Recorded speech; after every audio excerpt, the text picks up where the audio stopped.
ಇಬ್ರಿಯರಿಗೆ ಬರೆದ ಪತ್ರಿಕೆ 11ನೇ ಅಧ್ಯಾಯ 4 ಮತ್ತು 5ನೇ ವಾಕ್ಯವನ್ನು ಓದ್ಕೊಳ್ಳೋಣ. Hebrews chapter 11, 4 and 5. ನಂಬಿಕೆಯಿಂದಲೇ ಹೇಬೆರನು ಕಾಯಿನನ ಯಜ್ಞಕ್ಕಿಂತ ಅತಿ ಶ್ರೇಷ್ಠವಾದ ಯಜ್ಞವನ್ನು ದೇವರಿಗೆ ಸಮರ್ಪಿಸಿದನು. ಅದರ ಮೂಲಕ ಅವನು ನೀತಿವಂತನೆಂದು ಸಾಕ್ಷಿ ಹೊಂದಿದನು. ದೇವರು ಅವನ ಕಾಣಿಕೆಗಳ ವಿಷಯವಾಗಿ ಸಾಕ್ಷಿ ಕೊಟ್ಟನು. ಅವನು ಸತ್ತವನಾಗಿದ್ದರೂ ಅದರಿಂದ ಇನ್ನೂ ಮಾತನಾಡುತ್ತಾನೆ. ಹನೋಕನು ಮರಣವನ್ನು ಅನುಭವಿಸದೆ ಒಯ್ಯಲ್ಪಟ್ಟದ್ದು ನಂಬಿಕೆಯಿಂದಲೇ. ಅವನನ್ನು ದೇವರು ತೆಗೆದುಕೊಂಡು ಹೋದುದರಿಂದ ಅವನು ಯಾರಿಗೂ ಸಿಕ್ಕಲಿಲ್ಲ. ಅವನು ಒಯ್ಯಲ್ಪಡುವುದಕ್ಕಿಂತ ಮೊದಲು ದೇವರನ್ನು ಮೆಚ್ಚಿಸುವವನಾಗಿದ್ದನೆಂದು ಸಾಕ್ಷಿ ಕೊಟ್ಟರು. ಕರ್ತನು ಈ ವಾಕ್ಯವನ್ನು ಆಶೀರ್ವದಿಸಲಿ. The Lord bless this word. ನಾವೆಲ್ಲರೂ ಕುಳಿತುಕೊಳ್ಳೋಣ. Let us be seated. Hallelujah. Hallelujah. ಕರ್ತನು ಒಳ್ಳೆಯವನಾಗಿದ್ದಾನೆ. Amen. The Lord is good. See, in between Abel and Enoch, many people were there. Still, their names are being not. It has been noted. ಪರಿಶುದ್ಧ ಪೌಲನು ಇಬ್ರಿಯ 11ನೇ ಅಧ್ಯಾಯದಲ್ಲಿ ಹಳೆಯ ಒಡಂಬಡಿಕೆಯ ನಂಬಿಕೆಯ ವೀರರುಗಳ ಕುರಿತು ಬರೆಯುವಾಗ ಹೇಬೆಲನಿಂದ ಅವರು ಆರಂಭಿಸಿ ಅವರು ಹನೋಕನ ಹತ್ರ ನಿಲ್ಲಿಸುವುದನ್ನ ಹನೋಕನ ಹತ್ರ ಬರುವುದನ್ನ ನಾವು ನೋಡ್ತೇವೆ. In Hebrews, we can see it was being started from Abel and it has been ended to Enoch. ಆಮೇಲೆ ಇವರೆಲ್ಲ ಯಾರು ಓಲ್ಡ್ ಟೆಸ್ಟಮೆಂಟ್ ಹೀರೋಸ್ ಗಳಾಗಿದ್ದಾರೆ.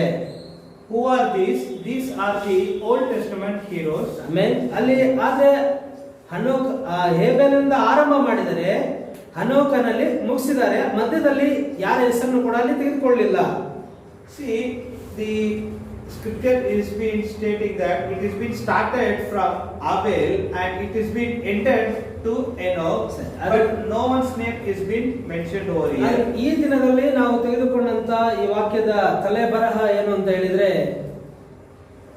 ಹೇಬೆರನು ಮತ್ತು ಹನೋಕನು. See, the topic is Abel and Enoch. ಇದರಲ್ಲಿ ಹೇಬೆರನ ಕುರಿತಾಗಿ ಮಾತ್ರವೇ ನಾವು ನೋಡ್ಕೊಳ್ಳಿಕ್ಕೆ ಹೋಗ್ತೇವೆ. Today we are going to see about only Abel. ಮುಂದಿನ ವಾರ ನಾವು ಹನೋಕನ ಕುರಿತಾಗಿ ನಾವು ನೋಡ್ಕೊಳ್ಳೋಣ. Next week we will be seeing about Enoch. ಇಲ್ಲಿ ಹೇಬೆಲನಲ್ಲಿಯೂ ಮತ್ತು ಹನೋಕನಲ್ಲಿಯೂ ಒಂದೊಂದು ರಹಸ್ಯವಿರುವುದನ್ನು ನಾವು ನೋಡ್ತೇವೆ. See, there is a secret in between Abel and Enoch. ಈ ಎರಡು ರಹಸ್ಯಗಳು ನಮಗೆ ತುಂಬಾ ಅವಶ್ಯವಾದಂತ ಒಂದು ಉಪದೇಶವಾಗಿದೆ. See, these two secrets are very important for us. ಆಮೇಲೆ ನಾಶವಾಗುವಂತದ್ರಿಂದ ನಾಶವಾಗದೇ ಇರುವುದಕ್ಕೆ ಹೋಗುವುದು ಹೇಗೆ ಅಂತ ಹೇಳಿ ನಾವು ಇದರಲ್ಲಿ ತಿಳ್ಕೊಳ್ಬಹುದು. See, we can identify without being destroyed how we will be saved. ಆಮೇಲೆ ನಾವು ನಾಶವಾಗುವಂತ ಲೋಕದಲ್ಲಿ ನಾವು ಜೀವಿಸ್ತಾ ಇದ್ದೇವೆ. See, we are living in a destroyable world. ನಾವು ನಾಶವಾಗುವಂತ ಶರೀರದಲ್ಲಿಯೂ ಕೂಡ ಜೀವಿಸ್ತಾ ಇದ್ದೇವೆ. We are living in the destroyable body. ಈ ನಾಶವಾಗುವ ಶರೀರದಿಂದ ನಾಶವಾಗದ ಶರೀರಕ್ಕೆ ಹೋಗುವುದು ಹೇಗೆ? How we are able to go to a undestroyable body from this destroyable body. ಆಮೇಲೆ ಎಲ್ಲಿದ್ದೇವೆ? ನಾಶವಾಗುವಂತ ಲೋಕದಲ್ಲಿ ನಾವು ಇದ್ದೇವೆ. See, we are all in the destruction world. ಆದರೆ ಇದರಿಂದ ನಾವು ನಾಶವಾಗದ ಲೋಕಕ್ಕೆ ಹೋಗುವುದು ಹೇಗೆ? How we can go to the undestruction world? ಅಂದ್ರೆ ಆ ನಿತ್ಯಕ್ಕೆ ನಾವು ಹೋಗುವುದು ಹೇಗೆ? That is how we can go to this eternal life, eternity. ಆಮೇಲೆ ಆ ಒಂದು ರಹಸ್ಯವನ್ನ ನಾವು ಹೇಬೆರನಲ್ಲಿಯೂ ಮತ್ತು ಹನೋಕನಲ್ಲಿಯೂ ನಾವು ನೋಡ್ತೇವೆ.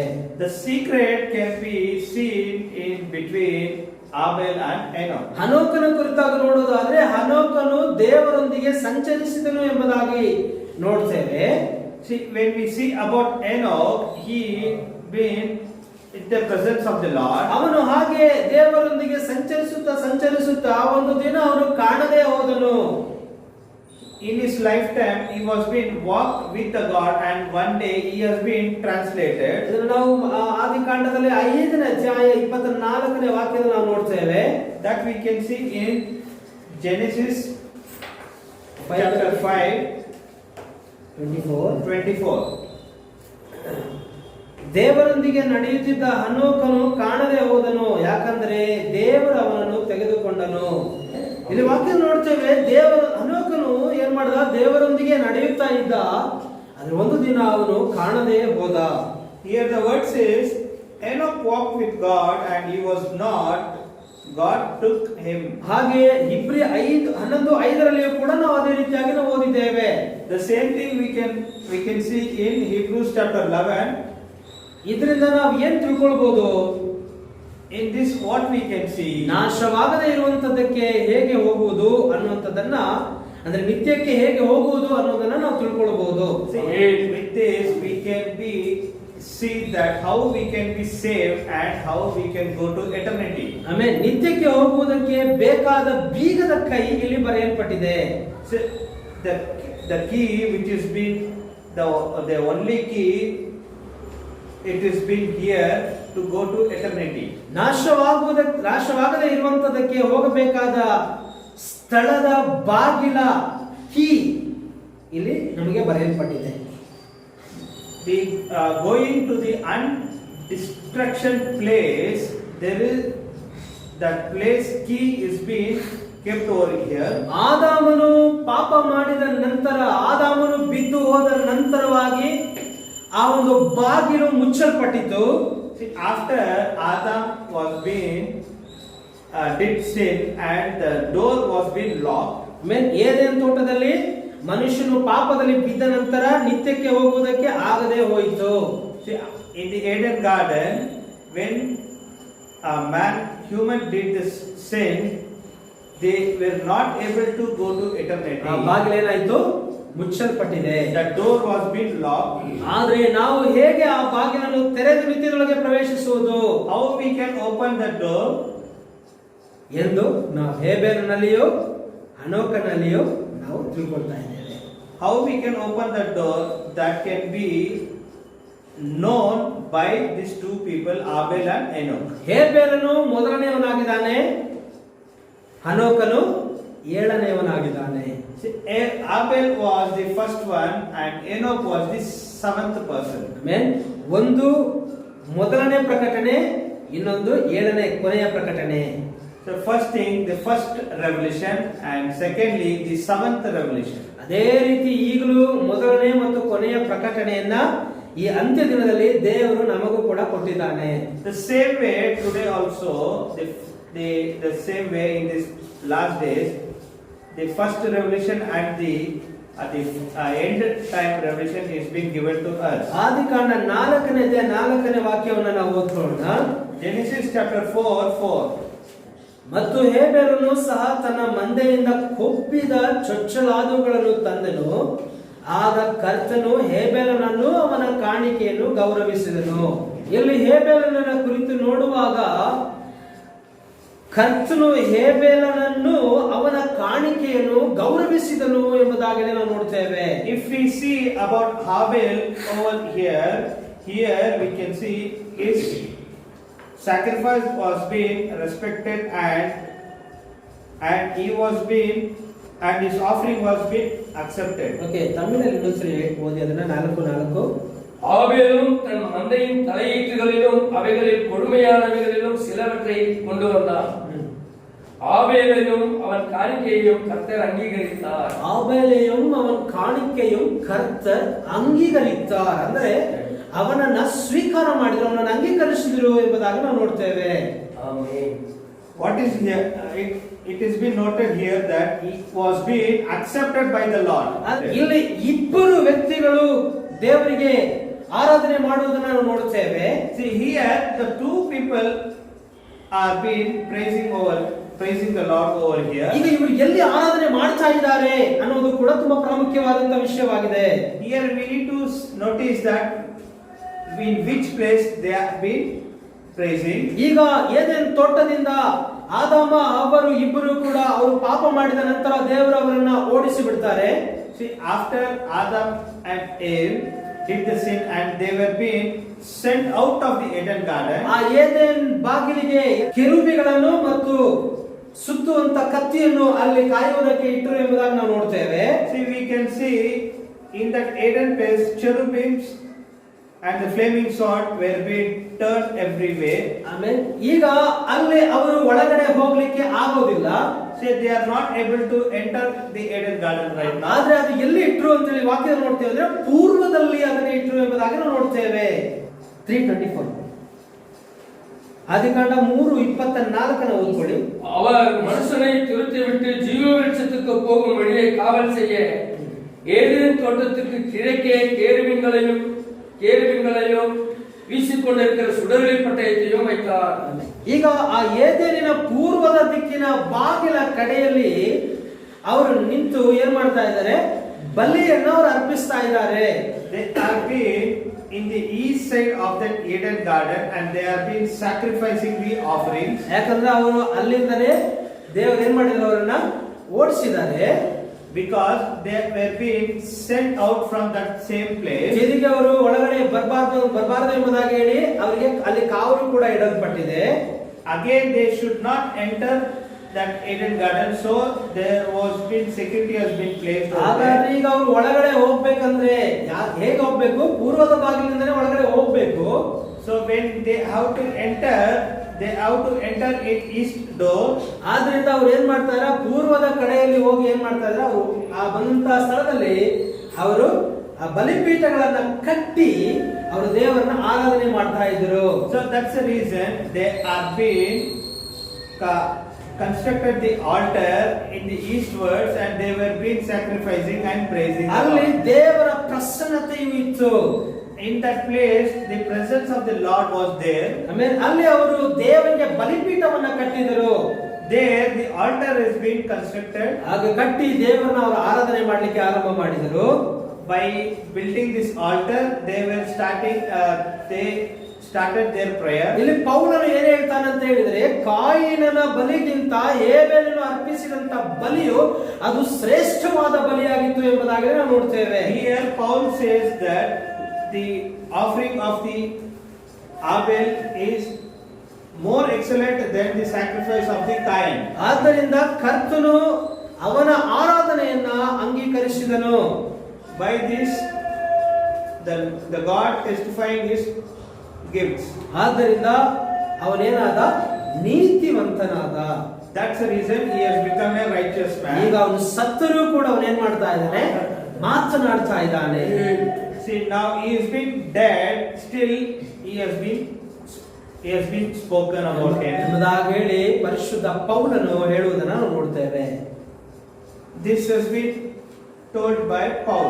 ಈಗ ಇವರ ಇಬ್ಬರ ಬಲಿನ, ಕಾಯಿನನ ಬಲಿಯು ಮತ್ತು ಹೇಬೆಲನ ಬಲಿಯ ಕುರಿತಾಗಿ ನೋಡೋದಾದ್ರೆ, ಮನುಷ್ಯನ ದೃಷ್ಟಿಯಲ್ಲಿ ನೋಡೋದಾದ್ರೆ ಯಾವುದು ಮನುಷ್ಯನ ದೃಷ್ಟಿಗೆ ಮೆಚ್ಚುಗೆಯಾಗಿರ್ತದೆ? See, if we see the offerings about this Abel and Cain, which offering will be very pleasantful for a human man? ಮನುಷ್ಯನ ದೃಷ್ಟಿಯಲ್ಲಿ ನೋಡೋದಾದ್ರೆ ಮನಿದನುடைய பார்வையிலே பார்த்தால், if we see as a human the sacrifice, ಅದರಲ್ಲಿ ಅಂತ ವಿಶೇಷವಾದದ್ದು ಏನಿದೆ? what is there in that different secret in that sacrifice? ಕಾಯಿನನ ಬಲಿಯಲ್ಲಿ ಏನು ವಿಶೇಷವಿದೆ? What is the secret in that sacrifice? ಹೇಬೆಲನ ಬಲಿಯಲ್ಲಿ ಅಂತ ವಿಶೇಷ ಏನಿದೆ? What is the secret in the Abel's sacrifice? ಹೇಬೆಲನ ಬಲಿಯನ್ನ ದೇವರು ಸ್ವೀಕರಿಸಿ ಕಾಯಿನನ ಬಲಿಯನ್ನ ತಿರಸ್ಕರಿಸಿದ್ರೆ ಅಂತ ವಿಶೇಷ ಏನಿದೆ ಎಂಬುದಾಗಿ ಮನುಷ್ಯನ ದೃಷ್ಟಿಗೆ ಕಾಣ್ತದೆ. So the human man can think that what is the main difference between the Abel's sacrifice and the Cain sacrifice? ಇನ್ನು ನೋಡುವುದಾದ್ರೆ ಮನುಷ್ಯನ ದೃಷ್ಟಿಗೆ ಕಾಯಿನನ ಬಲಿಯೇ ತುಂಬಾ ಮೆಚ್ಚುಗೆಯಾದ ಬಲಿಯಾಗಿದೆ. And also we can see the Abel's sacrifice is very excellent. ಅದು ನೋಡಲಿಕ್ಕೆ ತುಂಬಾ ಸುಂದರವಾಗಿದೆ, ಉತ್ತಮವಾಗಿದೆ. And it is very beautiful and it is very excellent. ಆಮೇಲೆ ಕಾಯಿನನು ತನ್ನ ಬಲಿಪೀಠವನ್ನ ಯಾವ ತರ ಕಟ್ಟಿದ? How Cain built the altar? ಹೇಗೆ ಕಟ್ಟಿರ್ಬೋದು? ಅವನು ಒಳ್ಳೆ ಕಲ್ಲುಗಳಿಂದೆಲ್ಲ ಕ್ಲೀನ್ ಆಗಿ ಕಟ್ಟಿ ಅದಕ್ಕೆ ಹೂವಿನಿಂದ ಎಲ್ಲ ಶೃಂಗಾರ ಮಾಡಿ ಕಾಯಿ, ಪಲ್ಯ, ಹಣ್ಣು, ಹಂಪಲುಗಳು ಒಳ್ಳೆ ಎಲ್ಲವುಗಳನ್ನ ತಂದು ಒಳ್ಳೆ ಸೂಪರ್ ಆಗಿ ಕಾಣುವ ರೀತಿಯಲ್ಲಿ ಅವನು ಕಟ್ಟಿದ್ದ. See, now Cain built an altar in such a way that he has brought nice design stones, and also he brought all flower garlands, fruits, and all types of vegetables, and it was being made decorated in such a way. ಅಷ್ಟು ಸುಂದರವಾಗಿ ಅವನು ಕಟ್ಟಿಬಿಟ್ಟು ಅವನು ಆರಾಧನೆ ಮಾಡುವಾಗ ದೇವರೇ ನನ್ನ ಬಲಿಯನ್ನ ಸ್ವೀಕಾರ ಮಾಡು, ಅಂಗೀಕರಿಸು ಎಂಬುದಾಗಿ ದೇವರು ಪ್ರಾರ್ಥನೆಯನ್ನು ಮಾಡ್ತಾ ಇದ್ದಾನೆ. See what he did, he started praising the Lord and requested Lord to accept his offering at that place. ಇದನ್ನು ಮನುಷ್ಯನ ದೃಷ್ಟಿಯಲ್ಲಿ ಅಥವಾ ರಾಜಕೀಯದವರ ದೃಷ್ಟಿಯಲ್ಲಿ ನೋಡೋದಾದ್ರೆ ಹೇಗಿದೆ, ಎಲ್ಲವೂ ಸರಿಯಾಗಿದೆ ಅನ್ನೋ ರೀತಿಯಲ್ಲೇ ಕಾಣ್ತದೆ. See, if you see in the humans thinking that everything is good according to human, that Cain's offering. ಕರ್ತನು ಇವನ ಬಲಿಯನ್ನೇ ಸ್ವೀಕಾರ ಮಾಡಬೇಕು ಎಂಬುದಾಗಿ ಹೇಳ್ತಾರೆ. So the people will tell his sacrifice has to be accepted. ಆದರೆ ಹಾಬೇಲನ ಬಲಿಯನ್ನ ನೋಡುವುದಾದ್ರೆ ಅದಷ್ಟಾಗಿ ಏನು ಚೆನ್ನಾಗೇನಿಲ್ಲ. See, if you see Abel's sacrifice, that sacrifice is not so to tell. ಅದನ್ನ ಬಲಿಪೀಠವನ್ನ ಕಟ್ಟುತ್ತಾನೆ, He built an altar. ನಂತರವಾಗಿ ಅವನು ಹೋಗ್ಬಿಟ್ಟು ದ್ರಾಕ್ಷೆ ಬಳ್ಳಿಯಿಂದ ಕಟ್ಟಿದಂತ ಕುರಿಯನ್ನ ಎಳ್ಕೊಂಡ್ ಬರ್ತಾನೆ ಎಂಬುದಾಗಿ ಪ್ರವಾದಿಯವರು ಹೇಳ್ತಾರೆ. See, here he brought a lamb from the grape vineyard tree. It has been tied. This has been told by Branham. ಇವಾಗ ನೋಡಿ ಅದು ಹೇಗಿದೆ, ಒಂದು ಕುರಿ ಮರಿ ಒಂದು ದ್ರಾಕ್ಷೆ ಬಳ್ಳಿಯಲ್ಲಿ ಕಟ್ಟಿ ಹಾಗೆ ಅದನ್ನು ಎಳ್ಕೊಂಡು ಬರುವಾಗ ಅದು ಹೇಗಿರುತ್ತೆ ಆ ಒಂದು ದೃಶ್ಯ. See how it will be like in that scene that lamb is being tied with the branches of the grape tree and it is being dragged from that place. ಆ ದಿನದಲ್ಲಿ ಕತ್ತಿ ಕೂಡ ಇರಲಿಲ್ಲ. See, in that time there was no knife. ಆ ಸಮಯದಲ್ಲಿ ಅವನು ಏನ್ ಮಾಡ್ತಾನೆ, ಚೂಪಾದ ಒಂದು ಶಾರ್ಪ್ ಆದ ಕಲ್ಲನ್ನ ತೆಗೆದುಕೊಂಡು ಬರ್ತಾನೆ. See, he gets a sharp stone ಅದನ್ನ ತೆಗೆದುಕೊಂಡು ಆ ಕುತ್ತಿಗೆ ಹಾಗೆ ಹಾಕಿ ತಿಕ್ಕಿ ಅದನ್ನ ಕುತ್ತಿಗೆ ಕಟ್ ಮಾಡ್ತಾನೆ. See, with this sharp stone he cuts the throat of the lamb. ಅದನ್ನ ಕಟ್ ಮಾಡಬೇಕಾದ್ರೆ ಆ ಒಂದು ಕುರಿ ಮರಿ ಯಾವ ತರ ಬೊಬ್ಬೆ ಹಾಕಿರ್ಬೋದು, ಅದು ಕಿರ್ಚಾಡಿರುತ್ತೆ. See, when the lamb is being cut and sacrificed, we can make out that how much struggle it have been faced over there. ಹೇಗೆ ಹೋಗುತ್ತೆ ಲ್ಯಾಂಬ್, ಹೇಗೆ ಹೋಗುತ್ತೆ, How lamb? ಎಪ್ಪಡಿ ಕತ್ತು ಕತ್ತು ಇಲ್ಲ ಸರಿ, ಈ ತರ ಅದು ಕಿರ್ಚಾಡುತ್ತೆ. In this voice it will shout. ಕಾಲನ್ನೆಲ್ಲ ಅದು ಜಾಡಿಸಿ ಅದು ಒತ್ತಾಡುತ್ತೆ. See, with his legs it will shiver his legs. ಹಾಗೆ ಅದು ಜಾಡಿಸುವಾಗ ಧೂಳೆಲ್ಲ ಅದು ಹಾರುತ್ತೆ. When it shivers, immediately the dust at that place will fly. ನೋಡೋದಕ್ಕೆ ಚೆನ್ನಾಗಿಲ್ಲ. See, if you see that, it won't be that much beautiful. ಈಗ ಮನುಷ್ಯನ ದೃಷ್ಟಿಯಲ್ಲಿ ಅದು ಹೇಗಿರುತ್ತೆ, ಇಂಥದನ್ನ ದೇವರು ಸ್ವೀಕಾರ ಮಾಡ್ತಾರಾ ಅನ್ನೋ ರೀತಿಯಲ್ಲಿ ಇರುತ್ತೆ.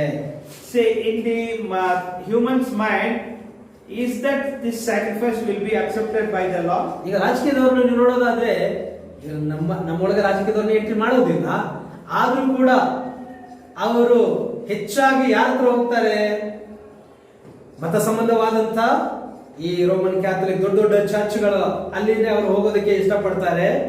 See, we won't include political people, but still the political people will go to the major denomination churches like Roman Catholic.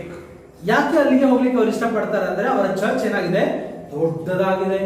Why they are going over there? Because the churches are big enough, ಅದು ಸುಂದರವಾಗಿ ಕಟ್ಟಿರ್ತಾರೆ and it is very beautiful. ಅದು ನೋಡ್ಲಿಕ್ಕೆ ಹೇಗಿರುತ್ತೆ, ಆ father ಅವರು ಆ ಆ ಉದ್ದವಾದ ಒಂದು ಲೋಬಾಣವನ್ನು ಹಾಕೊಂಡು ಆ ಏನೋ ಒಂದು ಇದನ್ನ ಇಟ್ಕೊಂಡು ಅವರು ಬರುವಾಗ ಅದು ಏನೋ ಒಂಥರ ಎಲ್ಲೋ ಇದ್ದ ಹಾಗೆ ಇರ್ತದೆ. See, we can see they will use a nice robe and they will have a staff in their hand. It will be like a king's place. ಆಮೇಲೆ ದೊಡ್ಡ ಗುಂಪು ಜನರು ಅಲ್ಲಿ ಬಂದಿರ್ತಾರೆ, ಒಂದು ದೊಡ್ಡ ಜನರು ಇರ್ತಾರೆ ಅಲ್ಲಿ, and with a big gathering will be there. ಆಮೇಲೆ ತುಂಬಾ ಹಣವಂತರು ಇರ್ತಾರೆ, and there we can see many rich people. ಅಲ್ಲಿ ಎಲ್ಲ ನಡೆಯುವಂತ ಕಾರ್ಯಗಳೆಲ್ಲವೂ ಕೂಡ ಕ್ರಮವಾಗಿ ನಡೆಯುತ್ತೆ.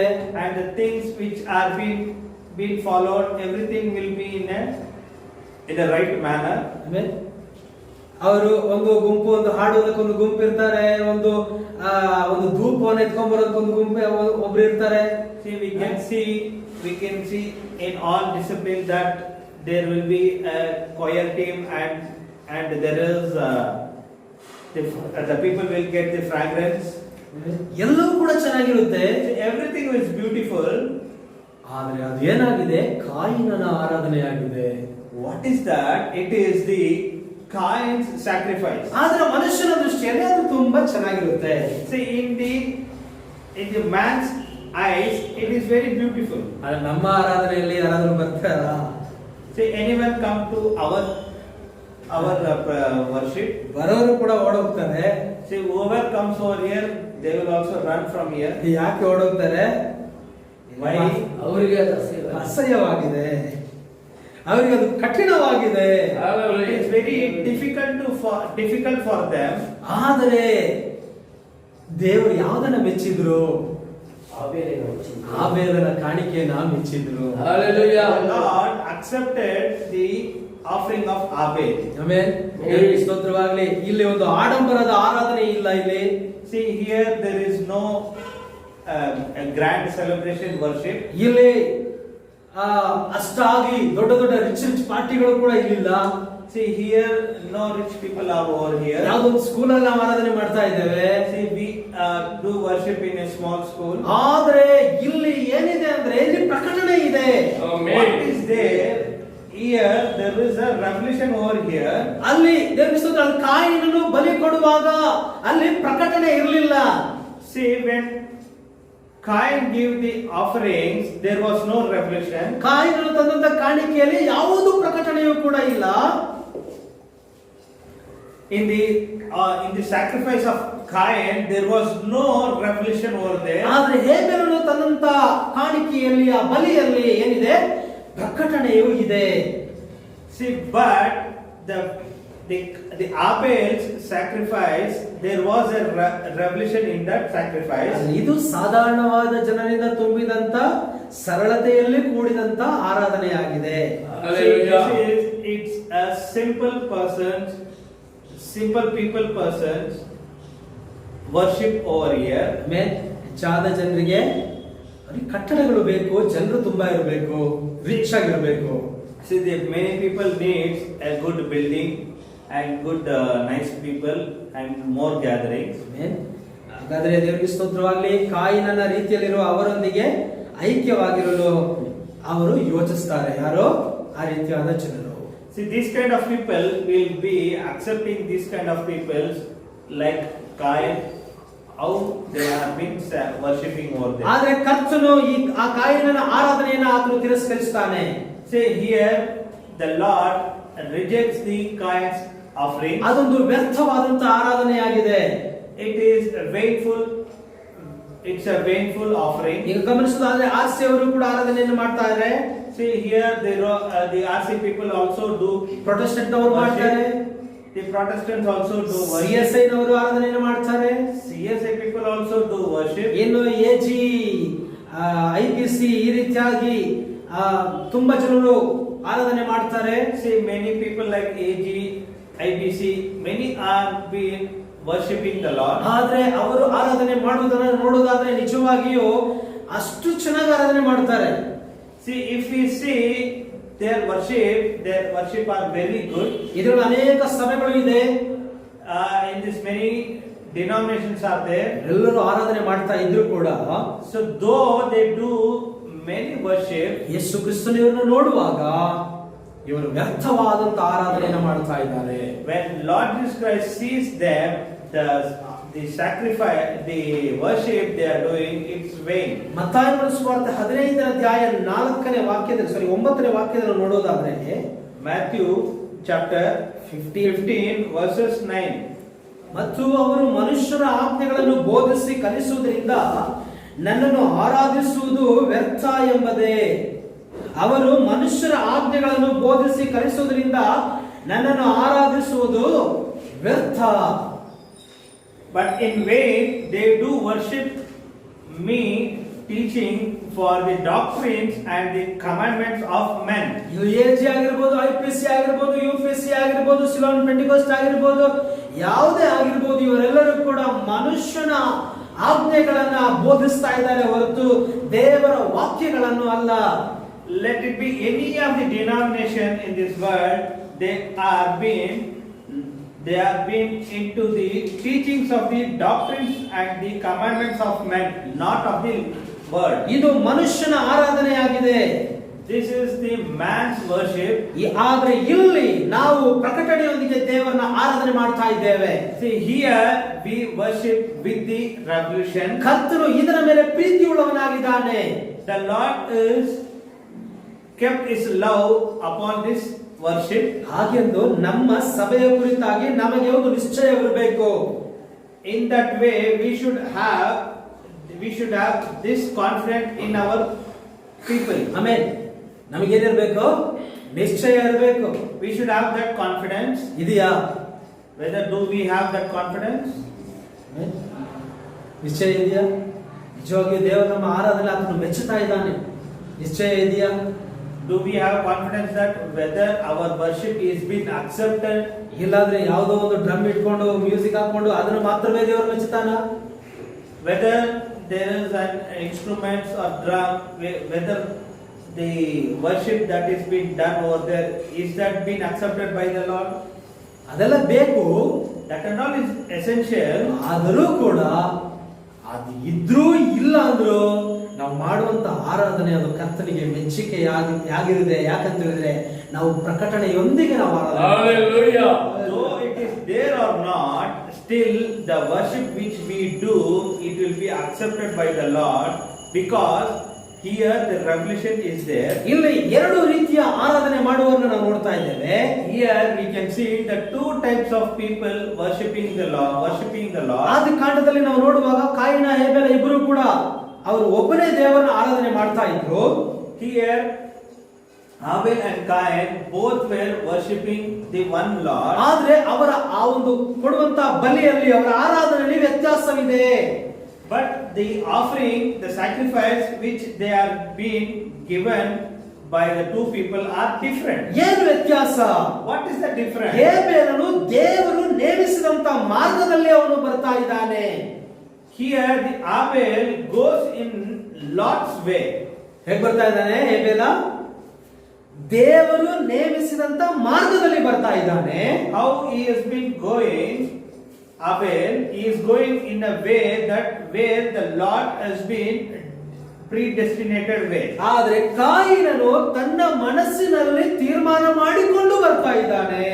But Cain goes in a different way, in his own mind way. ಅವನು ಏನು ಅಂದುಕೊಳ್ತಾನೋ ಅದನ್ನ ಅವನು ಮಾಡ್ತಾ ಇದ್ದಾನೆ ಅಷ್ಟೇನೆ. So what he thinks in his mind, he is doing over there. ಈಗ ಹೇಬೆಲನು ದೇವರು ನೇಮಿಸಿದಂತ ಮಾರ್ಗದಲ್ಲಿ ಬರುವಾಗ ಅದು ದೇವರನ್ನ ಆಕರ್ಷಣೆ ಮಾಡಿತು.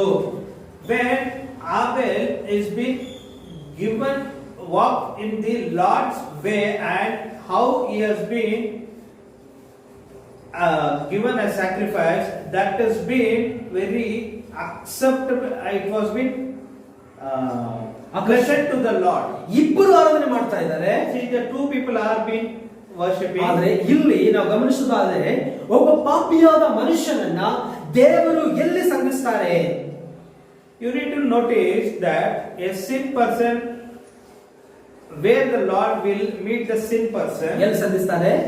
ಒಬ್ಬ ಪಾಪಿಯಾದ ಮನುಷ್ಯನನ್ನ ಸಂಧಿಸುವಂತ ಜಾಗ ಯಾವುದು? Where the sin person will be met by the Lord. ರಕ್ತದ ಕೆಳಗಡೆ.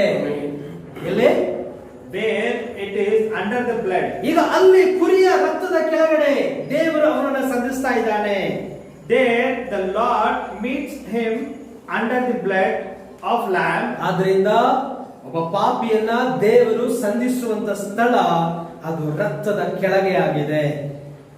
The Lord is being meets a sinful person under the blood. ಈಗ ಹೇಬೇಲನು ದೇವರು ಆರಿಸಿಕೊಂಡ ಸ್ಥಳದ ಕೆಳಗೆ ಬಂದಿದ್ದಾನೆ.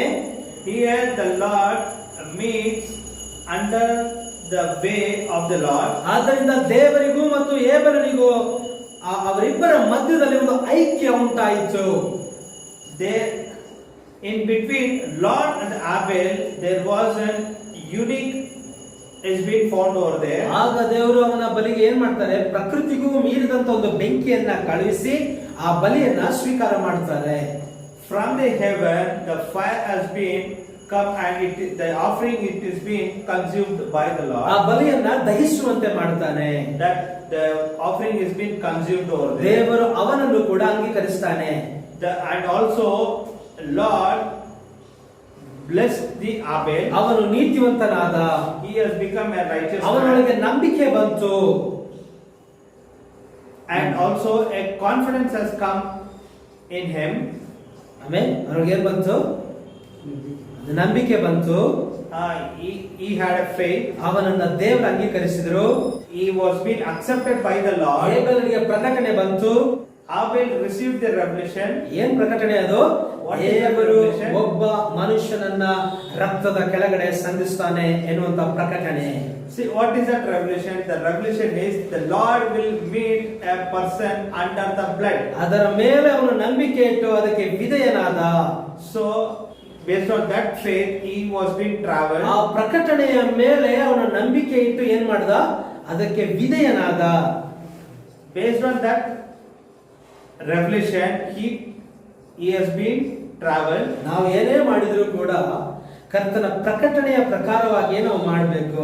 See, whatever we do we should do under that revelation. ಮೊದಲನೇದಾಗಿ ನಮಗೆ ಪ್ರಕಟಣೆ ಬೇಕು, ಪ್ರಕಟಣೆ ಇರಬೇಕು. Firstly we need a revelation. ಆಗ ಆ ಪ್ರಕಟಣೆಗೆ ವಿಧೇಯವಾಗುವಾಗ ದೇವರು ಅದನ್ನು ಅಂಗೀಕರಿಸ್ತಾನೆ. In that way only the Lord will accept his offering. ಇವರಿಬ್ಬರು ಏನನ್ನು ತರ್ತಾರೆ ಎಂದು ದೇವರು ನೋಡ್ತಾ ಇದ್ದಾನೆ. See, the Lord is seeing what these two people are giving as a sacrifice. ಇವರಿಬ್ಬರು ಕಾಣಿಕೆ ತರ್ತಾ ಇದ್ದಾರೆ. See here that both are getting the sacrifice. ಹೇಬೇಲನು ಕಾಣಿಕೆ ತರ್ತಾ ಇದ್ದಾನೆ, ಕಾಯಿನನು ಕೂಡ ಕಾಣಿಕೆ ತರ್ತಾ ಇದ್ದಾನೆ. Here Abel also getting sacrifice and Cain also getting a sacrifice. ಇವಾಗ ದೇವರು ಇದನ್ನು ನೋಡ್ಬೇಕಲ್ವ, ನೋಡ್ತಾ ಇದ್ದಾನೆ. ಆ ಕಾಣಿಕೆಯನ್ನು ನೋಡ್ತಾ ಇದ್ದಾನೆ So ದೇವರು. the Lord is seeing the sacrifice. ಯಾಕೆ ನೋಡ್ಬೇಕು? ಆ ಕಾಣಿಕೆ ಯಾರಿಗಾಗಿ ತಂದಿದ್ದಾರೆ? ದೇವರಿಗೆ ತಂದಿದ್ದಾರೆ, ಆತನಿಗಾಗಿ ಅದನ್ನು ತಂದಿದ್ದಾರೆ. To whom these offerings are being brought? These offerings are being brought to the Lord. ಈಗ ಕಾಯಿನನು ಹಣ್ಣು ಹಂಪಲುಗಳನ್ನ, ಕಾಯಿ ಪಲ್ಯಗಳನ್ನ ತರ್ತಾ ಇದ್ದಾನೆ. See, the Cain gets fruits and vegetables. ಹೇಬೇಲನು ಕುರಿಮರಿಯನ್ನ ತೆಗೆದುಕೊಂಡು ಬಂದ. The Abel gets the lamb. ಆದ್ರೆ ಕಾಯಿನನು ತಂದಂತ ಕಾಣಿಕೆ ಅವನನ್ನ ನೀತಿವಂತನನ್ನಾಗಿ ಮಾಡಲಿಲ್ಲ. The Cain's offering it does not change Cain as a righteous man. ಆದ್ರೆ ಹೇಬೇಲನು ಯಾವುದೇ ಕಳಂಕ ಇಲ್ಲದಂತ ಒಂದು ಕುರಿಯನ್ನ ಎಳೆದು ತಂದ. But Abel brought a firstling lamb. ಈಗ ಇವನ ಪಾಪಗಳು, ಇವನ ತಪ್ಪುಗಳು, ಇವನ ದೋಷಗಳೆಲ್ಲವೂ ಕೂಡ ಆ ಕುರಿಯ ಮೇಲೆಯೇ ಬರ್ತದೆ. See, is Abel's curse, sin and all the things, everything comes upon this lamb. ಆ ಕುರಿಯು ಅವನಿಗಾಗಿ ಏನಾಗ್ತದೆ, ಬಲಿಯಾಗುತ್ತೆ. Why the lamb is being sacrificed for him, ಅವನ ಪಾಪ ಏನಾಗುತ್ತೆ, ನಂತರ ಕ್ಷಮಿಸಲ್ಪಡುತ್ತೆ. and the sin is being forgiven. ಆಗ ಕರ್ತನು ಅವನೊಂದಿಗೆ ಐಕ್ಯವಾಗ್ತಾನೆ. Then the Lord will be united with him. ಆದ್ರೆ ಕಾಯಿನನು ಹೇಗೆ ತರ್ತಿದ್ದಾನೆ? ಕಾಯಿನನು ತಂದ ಕಾಣಿಕೆಯು ಆ ರೀತಿಯಾದ ರೂಪಾಂತರವನ್ನ, ಅಂದ್ರೆ ಟ್ರಾನ್ಸ್ಫಾರ್ಮೇಶನ್ ಅನ್ನ ತರಲಿಲ್ಲ. See, the Cain did not bring that type of a transformation over there. ಅದು ಅವನನ್ನ ನೀತಿವಂತನಾಗಿ ಮಾಡೋದೇ ಇಲ್ಲ. And that won't transform to a righteous person. ಆದ್ದರಿಂದ ಪೌಲನು ಹೇಬೆಲನ ಕುರಿತಾಗಿ ಹೇಳಿ ಯಾರಿಗೆ ಹೋಗ್ತಾ ಇದ್ದಾನೆ? ಹನೋಕನ ಬಳಿಗೆ ಹೋಗ್ತಾ ಇದ್ದಾನೆ. Here Paul says about the Abel, and where he goes to Enoch. ಹೇಬೆಲನು ಅಲ್ಫಾ ಆಗಿದ್ದಾನೆ, ಹನೋಕನು ಒಮೆಗಾ ಆಗಿದ್ದಾನೆ. Abel is Alpha, Enoch is Omega. ಕರ್ತನು ಹೇಳ್ತಾನೆ, ನಾನೇ ಆದಿಯು ಅಂತ್ಯವು ಅಲ್ಫಾ ಒಮೆಗಾವು ಆಗಿದ್ದೇನೆ. The Lord says that I am Alpha Omega. Amen. ಹೇಬೆಲನಿಗೆ ಮೊದಲನೇ ಪ್ರಕಟಣೆ ಬಂತು, ಅದೇನೆಂದರೆ ರಕ್ತದ ಮೂಲಕ ವಿಮೋಚನೆ.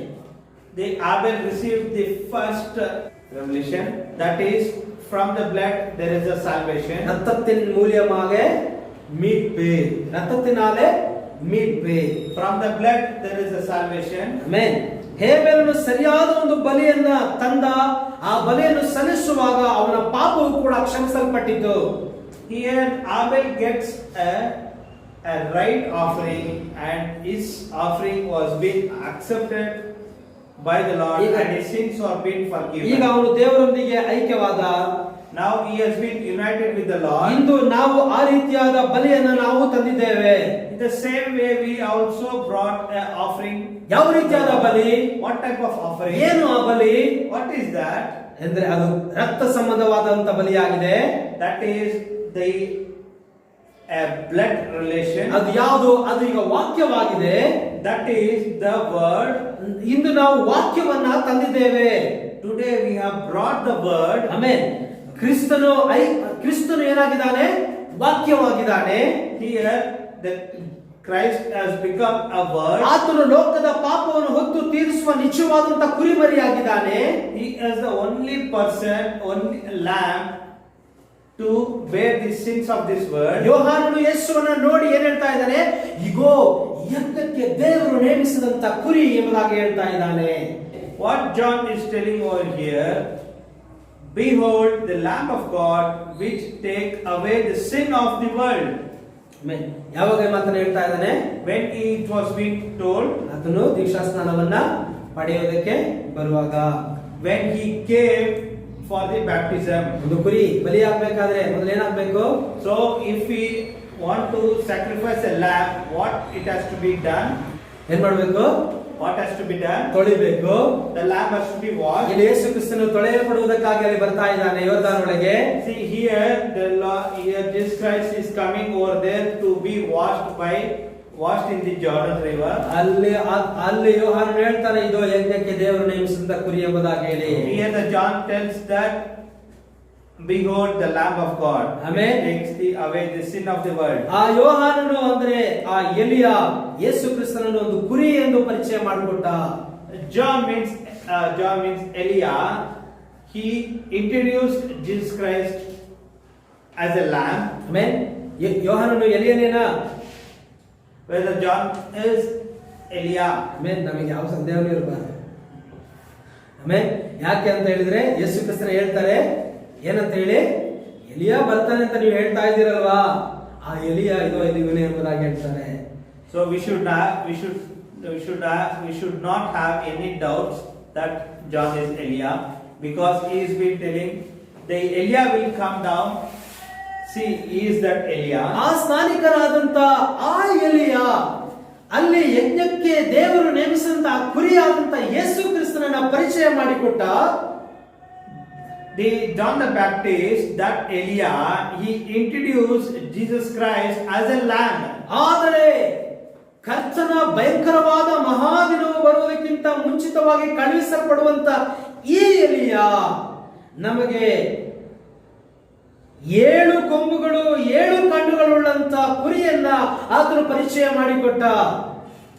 Here in this day, the same way in the dreadful days, the Elijah will come down and he will introduce the 7 horns and that 7 eyes lamb. Amen. ನಾವು ನೋಡಲಾಗಿ ಇಗೋ ಸಿಂಹಾಸನದ ಮತ್ತು 4 ಜೀವಿಗಳ ಮಧ್ಯದಲ್ಲಿಯೂ ಹಿರಿಯರ ಮಧ್ಯದಲ್ಲಿಯೂ ಒಂದು ಕುರಿಮರಿ ಒದಿಸಲ್ಪಟ್ಟಂತೆ ನಿಂತಿರುವುದನ್ನು ಕಂಡೆನು.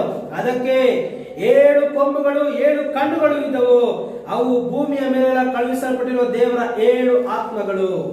And beheld, lo, in the midst of the throne and the 4 beasts, and in the midst of the elder stood a lamb as it had been slain, having 7 horns and 7 eyes, which are the 7 spirits of God sent forth into all of the earth. ಕರ್ತನ ಮಹಾ ಭಯಂಕರವಾದ ದಿನ ಬರುವುದಕ್ಕಿಂತ ಮುಂಚಿತವಾಗಿ ಕಳುಹಿಸಲ್ಪಟ್ಟಂತ ಈ ಎಲಿಯ ನಮಗೆ ಈ 5ನೇ ಅಧ್ಯಾಯ 6ನೇ ವಾಕ್ಯದಲ್ಲಿರುವಂತಹ ಈ ಕುರಿಯನ್ನ ಅದನ್ನು ಪ್ರಕಟಪಡಿಸುವುದನ್ನು ನೋಡ್ತೇವೆ.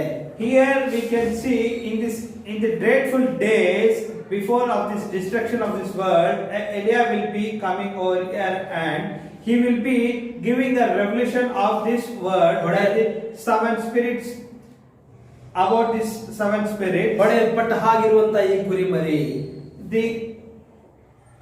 the lamb, it has been slain. ಆಮೇಲೆ 7 ಕೊಂಬುಗಳು ಅಂತ ಹೇಳಿದ್ರೆ 7 ಸಭಾಕಾಲಗಳು. Or these are the 7 horns, means the 7 horns, that is the 7 church ages. 7 ಕಣ್ಣುಗಳು ಅಂತ ಹೇಳಿದ್ರೆ 7 ಆತ್ಮಗಳು ಅಂದ್ರೆ 7 ದೂತರುಗಳಾಗಿದ್ದಾರೆ. The 7 eyes, the 7 spirits these are the 7 messengers. ಅಂದ್ರೆ ಲೋಕದ ಎಲ್ಲೆಡೆ ಕಳುಹಿಸಲ್ಪಟ್ಟಿರುವಂತಹ ದೇವರ 7 ಆತ್ಮಗಳು. And these are being sent throughout this earth. ಆದ್ರೆ ಈ ಕುರಿಮರಿಯು ಇಂದು ಈ ರೂಪದಲ್ಲಿ ಬಂದಿದೆ. And this lamb is come into this form. Amen. In this form. ಆತನು ಶರೀರದಲ್ಲಿ ಬಂದನು. On that day he came by the flesh body. ಅಂದು ಆತನು ಶರೀರದಲ್ಲಿ ಬಂದು ನಮಗೆ ವಿಮೋಚನೆಯನ್ನು ತಂದುಕೊಟ್ಟನು. On that day he came with a flesh body and he gave us the redemption for us. ಅದೇ ಕುರಿಮರಿ ಏನಾಯಿತು, ಮಧ್ಯಸ್ಥಿಕೆ ಸೇವೆಯನ್ನು ಮಾಡಿತು. That same lamb came as a mediator. It was speaking for us. ಆಮೇಲೆ ಈಗ ಮಧ್ಯಸ್ಥಿಕೆ ಸೇವೆಯನ್ನು ಬಿಟ್ಟು ಈಗ ಆತನು ಹೊಡೆಯಲ್ಪಟ್ಟಂತ ಕುರಿಯನ್ನು 7ನೇ ದೂತನಾದ ಬ್ರಹ್ನಾಮ್ ಪರಿಚಯ ಪಡಿಸುವುದನ್ನ ನಾವು ನೋಡ್ತೇವೆ. See, this mediator service right now is being stopped, and this Elijah introduced this lamb to us. 7 ಕೊಂಬುಗಳು 7 ಕಣ್ಣುಗಳು ಉಳ್ಳಂತ ಈ ಕುರಿಯ ಈ ಸಂದೇಶದ ಕೆಳಗಡೆ ಈ ಇದರಲ್ಲಿಯೇ ನಮಗೆ ಏನು ಸಿಗ್ತದೆ, ವಿಮೋಚನೆಯು ಇದೆ. See, we have the revelation about this, that the 7 horns and the 7 spirits of God. ಈ ಕುರಿಮರಿಯನ್ನು ನಾವು ಅರ್ಪಿಸುವಾಗ ಕರ್ತನು ನೋಡುತ್ತಾನೆ. When this lamb is being slain to us, the Lord will see this sacrifice. ಕರ್ತನು ಏನು ನೋಡ್ತಾನೆ, ಓ ಇವರು ಹೇಬೇನನ್ನು ತಂದ ಹಾಗೆಯೇ ಇವರು ಕೂಡ ಸರಿಯಾದ ಕ್ರಮವಾದಂತ ಬಲಿಯನ್ನ ಇವರು ಕೂಡ ತಂದಿದ್ದಾರೆ. The Lord will see that how Abel is brought that lamb, the same way these people also brought that same lamb as a sacrifice. ಆಗ ಹೇಬೇಲನ ಕಾಣಿಕೆಯನ್ನ ಅಂಗೀಕರಿಸಿದಂತ ದೇವರು ನಮ್ಮ ಕಾಣಿಕೆಯನ್ನು ಬಲಿಯನ್ನು ಆತನು ಅಂಗೀಕರಿಸುತ್ತಾನೆ. So how Abel's sacrifice is being accepted, in the same way the sacrifice which we do, this also will be accepted by the Lord. ಬಲಿ ತಿರಸ್ಕರಿಸಲ್ಪಟ್ರೆ ತನ್ನಂತ ವ್ಯಕ್ತಿಯು ಕೂಡ ತಿರಸ್ಕರಿಸಲ್ಪಡ್ತಾನೆ. When the sacrifice is being rejected, and the person who gets the sacrifice is also rejected. ಕುರಿಯನ್ನ ತರುವಾಗ ಆ ಕುರಿಯು ಕಳಂಕವಿಲ್ಲದಂತ ಕುರಿಯಾಗಿರಬೇಕು. See, when you bring a lamb, that the lamb should be very in a pure manner. ಕಾಯಿನನು ತನ್ನ ಮನಸ್ಸಿನ ಆಲೋಚನೆಯಂತೆ ಅವನ ಹಣ್ಣುಗಳನ್ನ ತಂದ. See, Cain brought in his own mind, he brought all fruits and flowers. ಅದೇ ರೀತಿ ಇಂದು denomination ಜನರು ತ್ರಯೇಕತೆಯ ಉಪದೇಶವನ್ನ, ಪದವಿಯ ದೀಕ್ಷಾಸ್ನಾನವನ್ನ ತಂದಿದ್ದಾರೆ. In same way, these denomination people are being brought the Trinity worship at baptism. Title baptism, it's a title baptism. ಅದ ಹಣ್ಣು ತಿಂದು ಪಾಪ ಬಂತು ಎಂಬುದಾಗಿ ಅವರು ಉಪದೇಶವನ್ನು ಮಾಡ್ತಾ ಇದ್ದಾರೆ. And they tell that by eating fruit the sin has come. ಕಾಯಿನ ಏನ್ ಎನಿಸ್ದ, ಹಣ್ಣುಗಳ ಮೂಲಕವಾಗಿಯೇ ಪಾಪ ಬಂತು ಎಂಬುದಾಗಿ ಅವನು ನೆನೆಸಿದ. What was the thinking of Cain? He thought that by through the fruit the sin has come, so he brought fruit. ಹಣ್ಣುಗಳ ಮೂಲಕವಾಗಿ ಪಾಪ ಬಂತು, ಆದ್ದರಿಂದ ಹಣ್ಣುಗಳನ್ನು ಅರ್ಪಿಸಿ ನಾವು ದೇವರೊಂದಿಗೆ ಐಕ್ಯವಾಗುವ ಎಂಬುದಾಗಿ ಅವನು ನೆನೆಸಿದ. So the sin has come through the fruit, so let us offer fruits to the Lord. ಇದನ್ನೆಲ್ಲ ದೊಡ್ಡ ದೊಡ್ಡ ಕಟ್ಟಡಗಳನ್ನ ಕಟ್ಟಿ, ಅಂದ್ರೆ ಆ ರೀತಿಯಾದ ಬಲಿಪೀಠಗಳನ್ನ ಕಟ್ಟಿ ಅವರು ದೇವರ ಆರಾಧನೆ, ಅವರ ಮನುಷ್ಯನ ಉಪದೇಶಕ್ಕೆ ತಕ್ಕಂತೆ ಅವರು ಆರಾಧನೆಯನ್ನು ಮಾಡ್ತಾ ಇದ್ದಾರೆ. Say today we can see many people build big buildings, churches, and they do worship as Cain did. ಕರ್ತನು ಅದನ್ನ ರಿಜೆಕ್ಟ್ ಮಾಡಿದ್ದಾನೆ. That these things are being rejected by the Lord. ಯಾರ್ಯಾರು 7 ಕೊಂಬುಗಳುಳ್ಳ 7 ಕಣ್ಣುಗಳುಳ್ಳ ಆ ಒಂದು ಕುರಿಯನ್ನು ಅರ್ಪಿಸುತ್ತಾರೋ ಆ ಬಲಿಯನ್ನ ದೇವರು ಅಂಗೀಕರಿಸುತ್ತಾನೆ. See, who all sacrifice the 7 spirits, the 7 horns, lamb, they are being accepted by the Lord. ಆ ಕುರಿಯೇ ನಮಗೆ ವಿಮೋಚನೆಯನ್ನ ತರುತ್ತದೆ. The same lamb will bring us the redemption to us. ಅಲ್ಲಿ ನೋಡ್ತೇವೆ, ಅಲ್ಲಿ ಒಂದು ಪುಸ್ತಕವಿದೆ. We can see there is a book over there. ಆ ಪುಸ್ತಕವನ್ನು ತೆಗೆದುಕೊಳ್ಳುವುದಕ್ಕೂ ಅದನ್ನ ಬಿಚ್ಚುವುದಕ್ಕೂ ಯೋಗ್ಯನಾದನು ಒಬ್ಬನೂ ಸಿಕ್ಕಲಿಲ್ಲವಾದ ಕಾರಣ ನಾನು ಬಹಳವಾಗಿ ಅತ್ತೆನು ಎಂಬುದಾಗಿ ಹೇಳಿ ಯೋಹಾನನು ಹೇಳುವುದನ್ನು ನಾವು ನೋಡ್ತೇವೆ. See, we can see John says that I saw in the right hand of him that on the throne a book written which is on the backsides. I wept much because no man was found worthy to open and to read the book. ಆಗ ಅದನ್ನ ತೆರೆಯುವುದಕ್ಕೆ ಯೋಗ್ಯನಾದನು ಒಬ್ಬನೂ ಕೂಡ ಅವನಿಗೆ ಕಾಣಲಿಲ್ಲ. ಅದಕ್ಕೆ ಅವನು ಅಳ್ತಾ ಇದ್ದಾನೆ ಯೋಹಾನನು. See, here John wept because there was no one worthy to open that book. ಆಗ ಹಿರಿಯರಲ್ಲಿ ಒಬ್ಬನು ಬಂದ್ಬಿಟ್ಟು ಅಳಬೇಡ ಯೋಹಾನನೇ ಅಳಬೇಡ, ಅದೋ ಯೂದ ಗೋತ್ರದ ಸಿಂಹವು ದಾವೀದನ ಬೇರು ಆದವನು ಪುಸ್ತಕವನ್ನು ತೆರೆಯುವುದಕ್ಕೂ ಅದನ್ನು ಬಿಚ್ಚುವುದಕ್ಕೂ ಯೋಗ್ಯನಾಗಿದ್ದಾನೆ ಎಂಬುದನ್ನ ಹೇಳುವುದನ್ನು ನೋಡುತ್ತೇವೆ. And one of the elders said unto me, weep not, behold, the Lion of the tribe of Judah, the root of David, hath prevailed to open the book and to loose the 7 seals thereof. ಆ ಪುಸ್ತಕವನ್ನು ತೆರೆಯುವುದಕ್ಕೂ ಅದರ 7 ಮುದ್ರೆಗಳನ್ನು ಬಿಚ್ಚುವುದಕ್ಕೂ ಅವನು ಜಯ ಹೊಂದಿದ್ದಾನೆ. And to open the book and reveal the book, he has been come into this victory. ಅಲ್ಲಿ ನಾವು ನೋಡುವಾಗ If you see over there, ಯೋಹಾನ ಏನ್ ಹೇಳ್ತಾ ಇದ್ದಾನೆ, ಹಿರಿಯರಲ್ಲಿ ಒಬ್ಬ ಬಂದು ಹೇಳ್ತಾ ಇದ್ದಾನೆ ಸಿಂಹ ಬರುತ್ತೆ ಎಂಬುದಾಗಿ ಹೇಳ್ತಾ ಇದ್ದಾನೆ. See here he says that one elder person comes and tells that here the lion will come down. ಈಗ ಯೋಹಾನನು ಗಮನಿಸ್ತಾ ಇದ್ದಾನೆ, ಓ ಸಿಂಹ ಬರುತ್ತೆ ಎಂಬುದಾಗಿ ಹೇಳಿದ್ದಾನೆ, ಹಾಗಾದ್ರೆ ಸಿಂಹ ಬರುತ್ತೆ ಎಂಬುದಾಗಿ ಹಾಗೆ ಅವನು ಗಮನವಿಟ್ಟು ನೋಡುತ್ತಾ ಇರುವಾಗ when he heard that a lion will come down, immediately he was noticing that a lion will come down over there. ಅದರಲ್ಲಿ ಏನ್ ಬಂತು? But what it was come? ಏನ್ ಬಂತು? ಒಂದು ಕುರಿಮರಿ ಬರ್ತಾ ಇದೆ. There a lamb is coming over there. ಏನ್ ಬಂತು? lamb, ಒಂದು ಕುರಿಯು ಬರ್ತಾ ಇದೆ. And there a lamb is coming over there. ಆ ಕುರಿಯು ಈಗ ನಮ್ಮ ಮಧ್ಯದಲ್ಲಿಯೇ ಆತನಿದ್ದಾನೆ. That lamb is in between us. ಆ ಕುರಿಯು ಯಾರು? Who is that lamb? Who is that lamb?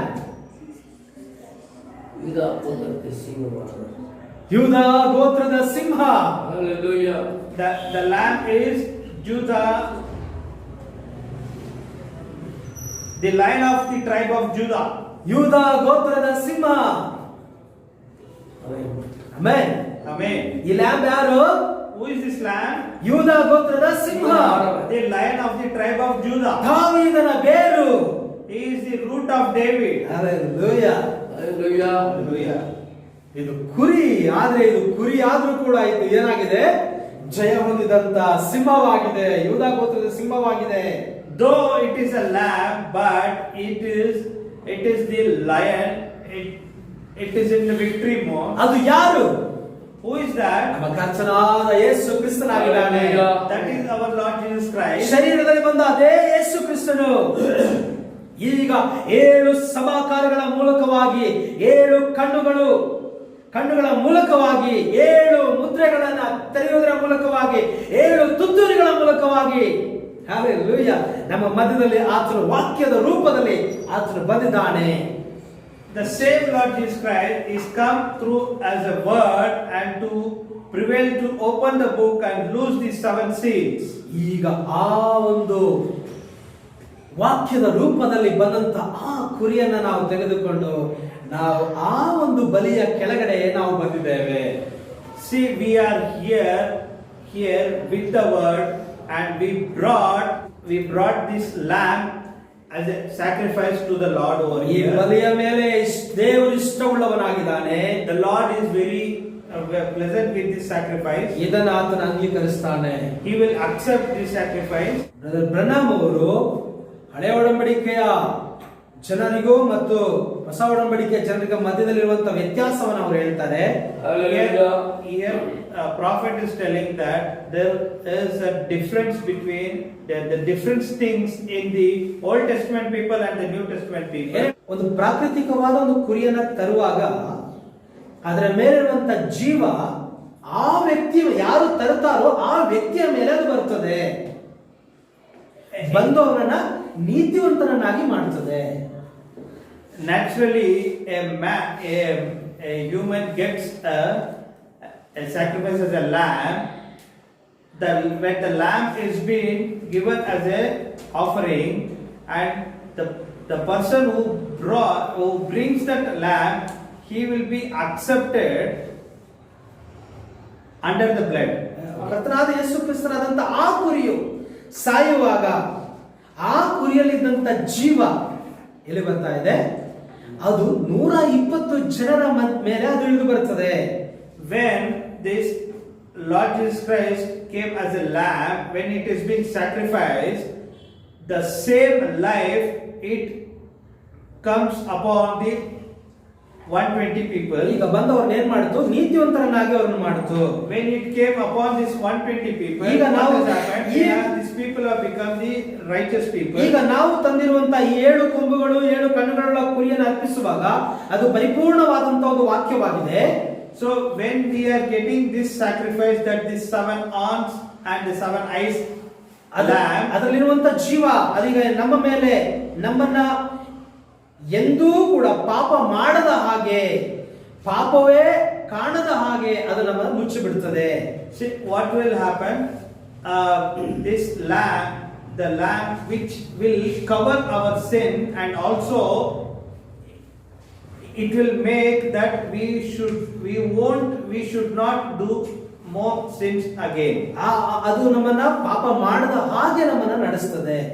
It will lead us that we won't do that sins again. ಹಳೆ ಒಡಂಬಡಿಕೆಯಲ್ಲಿ ಅವರ ಪಾಪಗಳು ಮುಚ್ಚಲ್ಪಟ್ಟಿತ್ತು. See, in the Old Testament their sins are being covered. ಹೊಸ ಒಡಂಬಡಿಕೆಗೆ ಬರುವಾಗ ಅವರ ಪಾಪಗಳು ಕ್ಷಮಿಸಲ್ಪಟ್ಟಿತ್ತು. See, when in the New Testament their sins were being forgiven. ಆದ್ರೆ ಈಗ ಅದು ನಮ್ಮ ಆ ದೇವರ ಲೆಕ್ಕದಲ್ಲಿಯೇ ಇಲ್ಲ. Now there is, the sins are not in the count of the Lord. ಆಮೇಲೆ ಬರ್ಬರ್ತಾ ಪ್ರಕಟಣೆ ಹೆಚ್ಚುತ್ತಾ ಹೋಗುತ್ತೆ. In the days comes, the revelation are being increased within us. ಮೊದಲು ಪ್ರಾಕೃತಿಕವಾದಂತ ಕುರಿ, Firstly, the natural lamb. ನಂತರ ರಕ್ತ ಮಾಂಸದಲ್ಲಿ ಬಂದಂತ ಯಜ್ಞದ ಕುರಿಯಾದ ಯೇಸು ಕ್ರಿಸ್ತನು. Secondly, the lamb of slain as the Jesus Christ. ಈಗ 7 ಕೊಂಬುಗಳು 7 ಕಣ್ಣುಗಳುಳ್ಳ ವಾಕ್ಯದ ರೂಪದಲ್ಲಿರುವಂತ ಕುರಿ ಬಲಿ. Thirdly, the lamb which has 7 horns and 7 eyes. ಈಗ ನಿಮ್ಮ ಪಾಪಗಳು ಏನಾಗಿಲ್ಲ, ದೇವರ ಮುಂದೆ ಎದ್ದು ಕಾಣ್ತಾ ಇಲ್ಲ, ಅದು ಆತನ ಲೆಕ್ಕದಲ್ಲಿಯೇ ಅದು ಇಲ್ಲ. ಅದು ಸಂಪೂರ್ಣವಾಗಿ ಅದು ಸಮುದ್ರದ ಆಳದಲ್ಲಿ ಅದು ಹಾಕಲ್ಪಟ್ಟಿದೆ. Now our sins, what has happened? The sins are not been counted, and it has been thrown in a sea that is unremembered sea. மறதி என்றதான கடலிலே அவர் போட்டிருக்கிறார். Our sins are being thrown into this unremembered sea. ಈ ಬಲಿಯನ್ನ ತಂದ್ರೆ ಮಾತ್ರವೇ ಕರ್ತನು ಅದನ್ನು ಅಂಗೀಕರಿಸ್ತಾನೆ. If you get this type of sacrifice, then only it will be accepted. ಇಲ್ಲವಾದ್ರೆ ಅದು ಕಾಯಿನನ ಆರಾಧನೆಯಾಗಿದೆ. Or else this sacrifice will become like a Cain's sacrifice. ಇದೇ ಸತ್ಯ. This is the truth. ಆಮೇಲೆ ಸಂಸ್ಥೆ ಕ್ರೈಸ್ತರನ್ನ ಮೆಚ್ಚಿಸಬೇಕು ಅಂತ ಹೇಳಿದ್ರೆ ಅದಾಗೋದಿಲ್ಲ.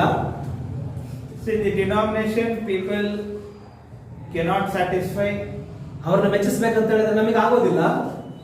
We cannot satisfy the denomination people. ಅವರನ್ನ ಮೆಚ್ಚಿಸುವಂತ ಮಾತುಗಳನ್ನ ನಾವಿಲ್ಲಿ ಮಾತನಾಡೋದಿಲ್ಲ.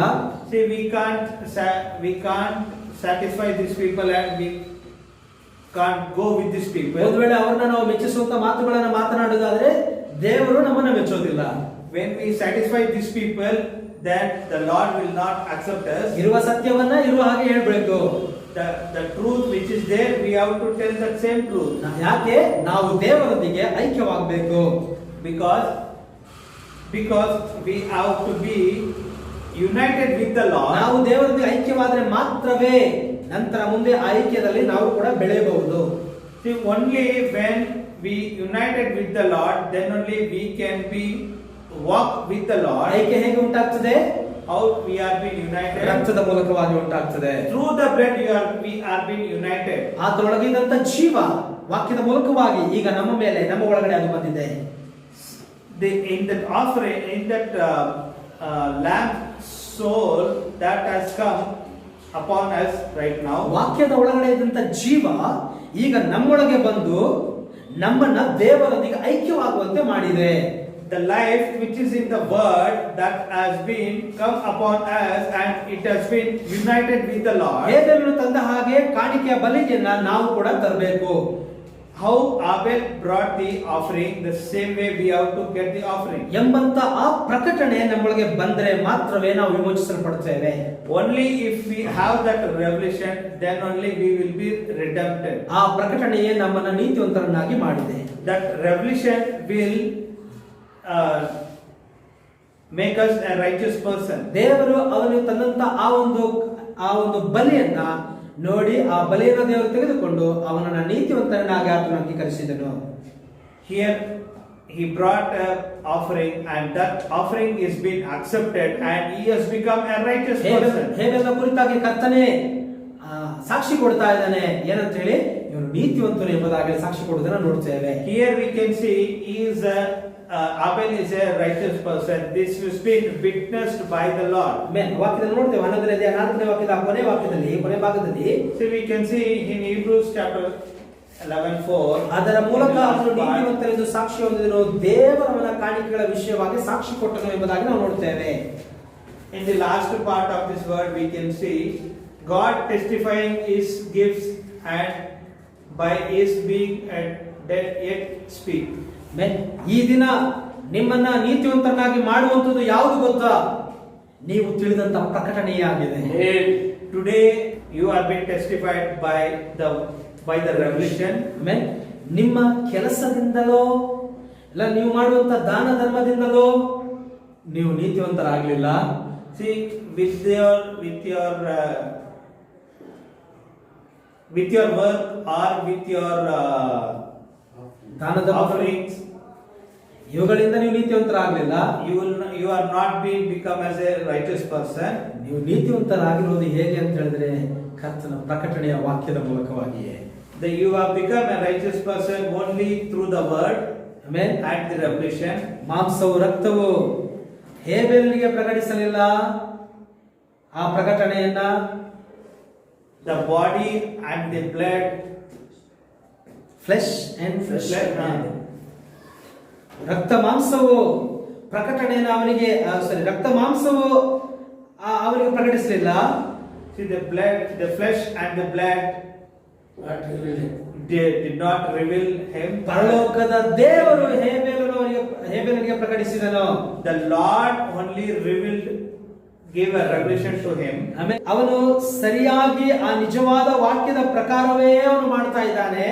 See, if you notice him, he does according to this word. ಅಂದ್ರೆ ಆ ಮೂಲ ವಾಕ್ಯ ಏನು? What is that? The original word. ಆಮೇಲೆ ಆದಾಮ ಮತ್ತು ಹವ್ವ ಪಾಪ ಮಾಡಿದರು. See, Adam and Eve did sin. ದೇವರ ಪ್ರಸನ್ನತೆಯಿಂದ ಬಿಟ್ಟು ಅವರು ಹೊರಗಡೆ ಬಂದರು. they came out of the presence of the Lord. ಮಹಿಮೆ ಅವರನ್ನ ಬಿಟ್ಟೋಯ್ತು. The glorified body, ಮಹಿಮೆಯು ಅವರನ್ನ ಬಿಟ್ಟೋಯ್ತು. the glorified came out of their body. ಆಮೇಲೆ ಆ ಪೊದೆಯೊಳಗೆ ಹೋಗಿ ಅವರು ಅಡಗಿಕೊಂಡ್ರು. They went into these bushes. ಆಮೇಲೆ ಅವರು ಹತ್ತಿ ಎಲೆಯನ್ನ ಅವರು ಸುತ್ತಿಕೊಂಡ್ರು ಬಟ್ಟೆಯನ್ನಾಗಿ. They used the fig leaves. ಆಮೇಲೆ ಈಗ ಕರ್ತನು ಬಂದು ನೋಡಿದಾಗ ಅವರು ಏನಾಗಿದ್ರು? ಅವರು ಬೆತ್ತಲೆಯಾಗಿದ್ರು. When the Lord came down, what has happened? They were become naked. ಈಗ ಕರ್ತನು ಏನ್ ಮಾಡ್ತಾ ಇದ್ದಾನೆ ಅಂತ ಹೇಳಿದ್ರೆ, ಅವರಿಗೆ ಒಂದು ಕುರಿಯನ್ನ ಕಡಿದು ಏನ್ ಮಾಡ್ದ? ಆ ಕುರಿಯ ಚರ್ಮದಿಂದ ಅವರಿಗೆ ಬಟ್ಟೆಯನ್ನ ತೊಡಿಸುವಂತೆ ಮಾಡಿದ. What did the Lord did? He killed a lamb and he tore the flesh and gave as a dress to them. ಹಾಗಾದ್ರೆ ಮೊದಲನೇ ಬಲಿ ಎಲ್ಲಿ ಕೊಡಲ್ಪಡ್ತು? Where the first offering was being given, sacrifice was given ಏದೆನ್ನಲ್ಲಿ, in Eden garden. ಯಾರು ಮಾಡಿದ್ರು? Who did? ಕರ್ತನೇ ಮಾಡಿದ್ರು. The Lord only. Hallelujah. ಆದ್ರೆ ಇವರು ಹೋಗಿ ಹತ್ತಿ ಎಲೆಯನ್ನ ಸುತ್ತಕೊಂಡ್ರು.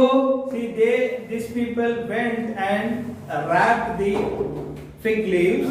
ಕರ್ತನು ಒಂದು ಕುರಿಯನ್ನ ಕಡಿದು ಆ ಒಂದು ರಕ್ತದಿಂದ ತೋರಿಸಲ್ಪಟ್ಟಂತಹ ಚರ್ಮವನ್ನ ಅವರಿಗೆ ತೊಡಿಸಿದನು. See, the Lord gave a lamb as an offering and he used the same flesh which has been dipped with the blood and they were being covered themselves. ಆ ಕುರಿಯ ಚರ್ಮದಿಂದ ಅವರ ಬೆತ್ತಲೆಯಾದ ಶರೀರವನ್ನ ದೇವರು ಮುಚ್ಚಿದನು. By the help of this skin, their nakedness was being covered. ಆದಿಕಾಂಡ 3:21 ವಾಕ್ಯವನ್ನು ನೋಡ್ಕೊಳ್ಳೋಣ. Genesis 3:21. 3:21. ಮತ್ತು ದೇವರಾದ ಕರ್ತನು ಆದಾಮನಿಗೂ ಅವನ ಹೆಂಡತಿಗೂ ಚರ್ಮದ ಅಂಗಿಗಳನ್ನು ಮಾಡಿ ಅವರಿಗೆ ತೊಡಿಸಿದನು. ಈಗ ಹೇಬೆಲನು ಏನ್ ಮಾಡ್ತಾ ಇದ್ದಾನೆ? ಕರ್ತನು ಮಾಡಿದಂತ ಅದೇ ಕಾರ್ಯವನ್ನ ಹೇಬೆಲನು ಕೂಡ ಮಾಡ್ತಾ ಇದ್ದಾನೆ. Here Abel is doing the same what the Lord has been done in that place. Amen. ಹಾಗೆಯೇ ಕರ್ತನು ಏನ್ ಮಾಡ್ತಾನೋ ಅದನ್ನು ನಾವು ಮಾಡುವಾಗ ಮೂಲ ವಾಕ್ಯದಂತೆಯೇ ಅದು ಇರುತ್ತದೆ. When we do what the Lord has been told to us, then we are in this original word. ಕರ್ತನವರನ್ನು ಯಾಕೆ ಅಂಗೀಕರಿಸಿದ ಗೊತ್ತಾಯ್ತಲ್ವಾ? Why the Lord accepted Abel? ಕಾರಣ ದೇವರು ಮಾಡಿದ ಹಾಗೆಯೇ ಅವನು ಮಾಡಿದ. The reason is how the Lord did the same way he also did. ಇವನು ನಾನು ಮಾಡಿದ ಕಾರ್ಯಕ್ಕೆ ವಿರುದ್ಧವಾದುದನ್ನು ಇವನು ಮಾಡಲಿಲ್ಲ. See, he did not go against this word. ಕರ್ತನು ಹೇಳ್ತಾನೆ ನಾನು ಮಾಡಿದ್ದಕ್ಕೆ ವಿರುದ್ಧವಾಗಿ ಇವನು ಮಾಡಲಿಲ್ಲ. See, what I did, he did not do against me. ನಾನು ಮಾಡಿದ ಹಾಗೆಯೇ ಇವನು ಮಾಡಿದ್ದಾನೆ. What I did, the same thing he has been also been done. ಅದೇ ರೀತಿಯ ಮೂಲ ವಾಕ್ಯವನ್ನ ಬಿಟ್ಟು ಒಂದು ವೇಳೆ ನಾವು ದೂರ ಹೋಗುವಾಗ ಇಲ್ಲವಾದ್ರೆ ಅದಕ್ಕೆ ವಿರುದ್ಧವಾಗಿ ಮಾಡುವಾಗ ಕರ್ತನು ಆ ಬಲಿಯನ್ನು ಅಂಗೀಕರಿಸೋದೇ ಇಲ್ಲ. See, when we go out of this original word and if we go give any of the sacrifice, the sacrifice will not be accepted by the Lord. ಸಂಸ್ಥೆಯ ಜನರು ಒಬ್ಬನೇ ದೇವರು ಎನ್ನುವುದಕ್ಕೆ ಬದಲಾಗಿ ತಂದೆ ಮಗ ಪವಿತ್ರಾತ್ಮ ಎಂಬುದಾಗಿ ಹೇಳಿ ಮೂರು ದೇವರುಗಳು ಸೇರಿ ಒಂದಾಗಿದ್ದಾರೆ, ಒಬ್ಬ ದೇವರು ಮೂರಾಗಿದ್ದಾರೆ ಎಂಬುದಾಗಿ ಹೇಳಿ ಗಲಿಬಿಲಿಯನ್ನ ಅವರು ಉಂಟು ಮಾಡಿಕೊಂಡಿದ್ದಾರೆ. See, this denomination people are being made a confusion that there are three gods and the three gods are one and this one are three. This type of confusions they are into. ಅವರ ಉಪದೇಶ ಏನಾಗಿದೆ? ಗಲಿಬಿಲಿಯ ಉಪದೇಶವಾಗಿದೆ. What is their preaching? Their preaching is full of ಇದು confusion. Bible ಅಲ್ಲಿ ಇಲ್ಲದಂತ ಒಂದು ಉಪದೇಶ. These are the preachings which are not in the Bible. ಮೂರು ದೇವರುಗಳನ್ನ ಅವರು ತೆಗೆದುಕೊಂಡು ಬಂದರೆ ಆ ಬಲಿಯನ್ನ ದೇವರು ಸ್ವೀಕಾರ ಮಾಡ್ತಾರಾ? When they bring these three gods, whether this offering will be accepted by the Lord. ಖಂಡಿತವಾಗಿಯೂ ಸ್ವೀಕಾರ ಮಾಡೋದಿಲ್ಲ. No, it won't be accepted. Amen. ಕರ್ತನು ಮಾಡಿದಂತೆ ಹೇಬೇಲನು ಮಾಡಿದ. See what Lord did, the same thing Abel did. ಕರ್ತನು ನೋಡಿ ನಾನು ಏನು ಮಾಡಿದನೋ ಅದೇ ರೀತಿಯಾಗಿ ಇವನು ಮಾಡಿದ್ದಾನೆ. The Lord saw that what I did, he did the same thing again to me. ಎಂಬುದಾಗಿ ಹೇಳಿ ಅವನನ್ನ ದೇವರು ಅಂಗೀಕರಿಸಿದ. After telling this, he was being accepted by the Lord. Bible ಏನು ಹೇಳುತ್ತೋ ಅದೇ ಪ್ರಕಾರವಾಗಿ ನಾವು ಹೋಗಬೇಕಾಗಿದೆ. See what Bible says, according to that we have to go. ಬೈಬಲಲ್ಲಿ ಒಬ್ಬನೇ ದೇವರು ಅಂತ ಇದ್ರೆ ಒಬ್ಬನೇ ದೇವರೇ, ಇಸ್ರಾಯೇಲೇ ಕೇಳುವಿನ ದೇವರಾದ ಕರ್ತನು ಒಬ್ಬನೇ ಕರ್ತನು ಎಂಬುದಾಗಿ ಹೇಳೋದಾದ್ರೆ ಒಬ್ಬನೇ ಕರ್ತ, ಇಬ್ಬರಿಲ್ಲ. If the word says that one God, we have to accept that one God. ನಿಮ್ಮೆಲ್ಲರಿಗೂ ಒಬ್ಬನೇ ತಂದೆ ಅಷ್ಟೇ ಎಂಬುದಾಗಿ ಹೇಳಿದ್ರೆ ಒಬ್ಬನೇ ತಂದೆನೇ, ಇಬ್ಬರು ಮೂರು ತಂದೆಗಳು ಇಲ್ಲ. If the word says that there is only one Father, then you have only one Father. ಹಾಗಾದ್ರೆ ನಿತ್ಯನಾದ ತಂದೆ ಒಬ್ರು, ಆಮೇಲೆ ಯೇಸು ಕ್ರಿಸ್ತನ ತಂದೆ ಒಬ್ರು, ಬೇರೆ ಬೇರೆನಾ? So the Almighty Father and Jesus Christ Father are different or same? ನಿತ್ಯನಾದ ತಂದೆ ಅಂತ ಹೇಳಿ ಯಾರಿಗೆ ಕರೆಯಲ್ಪಡ್ತಾ ಇದೆ? The Almighty Father, it is being told to whom? 9ನೇ ಯೆಶಾಯ ಬರೆದ ಪ್ರವಾದನ ಗ್ರಂಥ 9ನೇ 6ನೇ ವಾಕ್ಯದಲ್ಲಿ ಆತನು ನಿತ್ಯನಾದ ತಂದೆಯಾಗಿದ್ದಾನೆ. ಯಾರು? ಆ ಮಗು ಯೇಸು ಕ್ರಿಸ್ತನು. ಯೆಶಾಯ 9:6. ಯೆಶಾಯ 9:6. ಒಂದು ಮಗು ನಮಗಾಗಿ ಹುಟ್ಟಿದೆ ಅಷ್ಟೇ. ಆ ಮಗು ಯಾರು? ಯೇಸು ಕ್ರಿಸ್ತನಾಗಿದ್ದಾನೆ. There is a baby has been born, that is Jesus Christ. ಆಮೇಲೆ ಆ ಮಗು ಏನು ಹೇಳಲ್ಪಡ್ತಾ ಇದೆ? ಆತನು ನಿತ್ಯನಾದ ತಂದೆ ಎಂಬುದಾಗಿ ಹೇಳಲ್ಪಡ್ತಾ ಇದೆ. That baby is the Almighty God. ಇಲ್ಲಿ ಯೇಸು ಕ್ರಿಸ್ತನು ಶಿಲುಬೆ ಮೇಲೆ ಇರಬೇಕಾದ್ರೆ ತಂದೆಯೇ ನನ್ನ ಆತ್ಮವನ್ನು ನಿನ್ನ ಕೈಗೆ ಒಪ್ಪಿಸಿಕೊಡುತ್ತೇನೆ ಎಂಬುದಾಗಿ ಯೇಸು ಕ್ರಿಸ್ತನು ಹೇಳಿದನು. When Jesus Christ was in the cross, he was being told as the Father, I will give my life to you, my soul to you. ಎಷ್ಟು ತಂದೆ ಆಗ್ಬಿಟ್ರು? How many fathers are there? ನಮ್ಮೆಲ್ಲರಿಗೂ ಒಬ್ಬನೇ ತಂದೆ ಎಂಬುದಾಗಲೇ ಮಲಾಕಿ ಗ್ರಂಥದಲ್ಲಿ ನಾವು ನೋಡ್ತೇವೆ. In Malachi we can see there is only one Father to us. ಒಬ್ಬನೇ ಒಬ್ಬ ತಂದೆ ಅಂದ್ರೆ ಆತನು ಒಬ್ಬನೇ ಒಬ್ಬನಾಗಿದ್ದಾನೆ. If it is one Father, then it is one Father. ಎರಡು ಮೂರು ತಂದೆಗಳು ಇಲ್ಲ. There are no 2, 3, 4 fathers. Hallelujah. ಆದ್ರೆ ದೇವರು ನಮಗೆ ಆ ಪ್ರಕಟಣೆಯನ್ನು ಕೊಟ್ಟಿದ್ದಾನೆ. The Lord has given this revelation to us. ಆದ್ರೆ ಅವರು ಅದನ್ನ ಗಲಿಬಿಲಿ ಮಾಡಿಕೊಂಡು ಏನ್ ಮಾಡ್ಬಿಟ್ಟಿದ್ದಾರೆ? ಒಬ್ಬ ದೇವರು, ಮೂರು ವ್ಯಕ್ತಿಗಳು, ಮೂರು ದೇವರು ಒಬ್ಬ ವ್ಯಕ್ತಿ ಎಂಬುದಾಗಿ ಗಲಿಬಿಲಿಯಾಗಿ ಅವರು ಹೋಗ್ತಾ ಇದ್ದಾರೆ. They have a confusion that there are 3 gods in one, and in one there are 3 gods. ಕರ್ತನಾದ ಯೇಸು ಕ್ರಿಸ್ತನ ಹೆಸರಲ್ಲಿ ದೀಕ್ಷಾಸ್ನಾನ ಅಂತ ಹೇಳಿದ್ರೆ ಅದೇ ಹೆಸರಿನಲ್ಲಿಯೇ ದೀಕ್ಷಾಸ್ನಾನ. If the baptism in this name of Lord Jesus Christ means, that is the baptism. ವಾಕ್ಯವು ಏನ್ ಹೇಳುತ್ತದೋ ಹಾಗೆ ನಾವು ಮಾಡಬೇಕು. So what the word says, we have to do. ಸ್ತ್ರೀಯರು ಪುರುಷನ ವಸ್ತ್ರವನ್ನು ಧರಿಸಿಕೊಳ್ಳಬಾರದು ಅಂದ್ರೆ ಧರಿಸಿಕೊಳ್ಳಬಾರದು. If the women should not wear the men's clothes, you should not wear. ಸ್ತ್ರೀಯರು ಬೆಳ್ಳಿ ಬಂಗಾರ ಹಾಕಬಾರದು ಅಂದ್ರೆ ಹಾಕೊಳ್ಬಾರದು. The women should not wear gold ornament, then they should not wear gold ornament. Sticker ಹಾಕೊಳ್ಬಾರದು, ಸ್ಟಿಕ್ಕರ್ ಹಾಕೊಳ್ಬಾರದು. You should not keep that sticker, then you should not put the sticker. ಅಲಂಕಾರ ಮಾಡ್ಕೊಳ್ಬಾರದು ಅಂದ್ರೆ ಅಲಂಕಾರ ಮಾಡ್ಕೊಳ್ಬಾರದು ಅಷ್ಟೇನೆ. If you should not beautify yourself, then you should not beautify yourself. ನಾನು ಹೇಳ್ತೇನೆ, ನೀವು ಒಂದು ಸ್ಟಿಕ್ಕರ್ ಅನ್ನ ಹಣೆಗೆ ಹಾಕೊಂಡ್ಬಿಟ್ಟು ಕನ್ನಡಿ ಮುಂದೆ ಹೋಗಿ ನಿಂತ್ಕೊಂಡು ನಿಮ್ಮ ಸೌಂದರ್ಯವನ್ನು ನೀವೇ ಇದು ಮಾಡ್ತಾ ಇದ್ರೆ ಅದು ಕೂಡ ತಪ್ಪೇನೆ. See, if you keep a sticker on your forehead and if you admire your beauty in the mirror, that is also a beauty. ನೀವೀಗ ಕ್ರೈಸ್ತರಾಗಿದ್ದೀರಿ. See, you are all Christians. ನೀವೀಗ ಏನಾಗಿದ್ದೀರಿ? ನೀವು ನಿಜವಾದ ಕ್ರೈಸ್ತರಾಗಿದ್ದೀರಿ. Who you are all a real Christians. ಒಂದು ವೇಳೆ ನಿಮ್ಮ ಫೇಸ್ಬುಕ್ನಲ್ಲೋ ಇಲ್ಲವಾದ್ರೆ ನಿಮ್ಮ ಹಳೆ photo ಸೆಕ್ಷನಲ್ಲೋ photo ಏನು ಹೇಳ್ತಾರೆ ಆಲ್ಬಮ್ನಲ್ಲೋ ನಿಮ್ಮ ಹಳೇ ರೀತಿಯ ಫೋಟೋಗಳು ಏನಾದರೂ ಇದ್ರೆ ಚೂಡಿದಾರ್ ಹಾಕಿರುವಂತ ಫೋಟೋಗಳು, ಪ್ಯಾಂಟ್ ಶರ್ಟ್ಗಳು ಹಾಕಿರುವಂತ ಫೋಟೋಗಳು, ಸ್ತ್ರೀಯರು ಜುವೆಲ್ಸ್ ಅನ್ನ ಹಾಕಿರುವಂತ ಫೋಟೋಗಳು ಏನೇ ಇದ್ರೂ ಕೂಡ ಅದನ್ನ ಕಿತ್ತಿಸ್ನ ಬಿಡ್ರಿ. ತಿರುಗಿ ನಿಮ್ಮ ಮನಸ್ಸಿಗೆ ಅದು ಬರಬಾರ್ದು.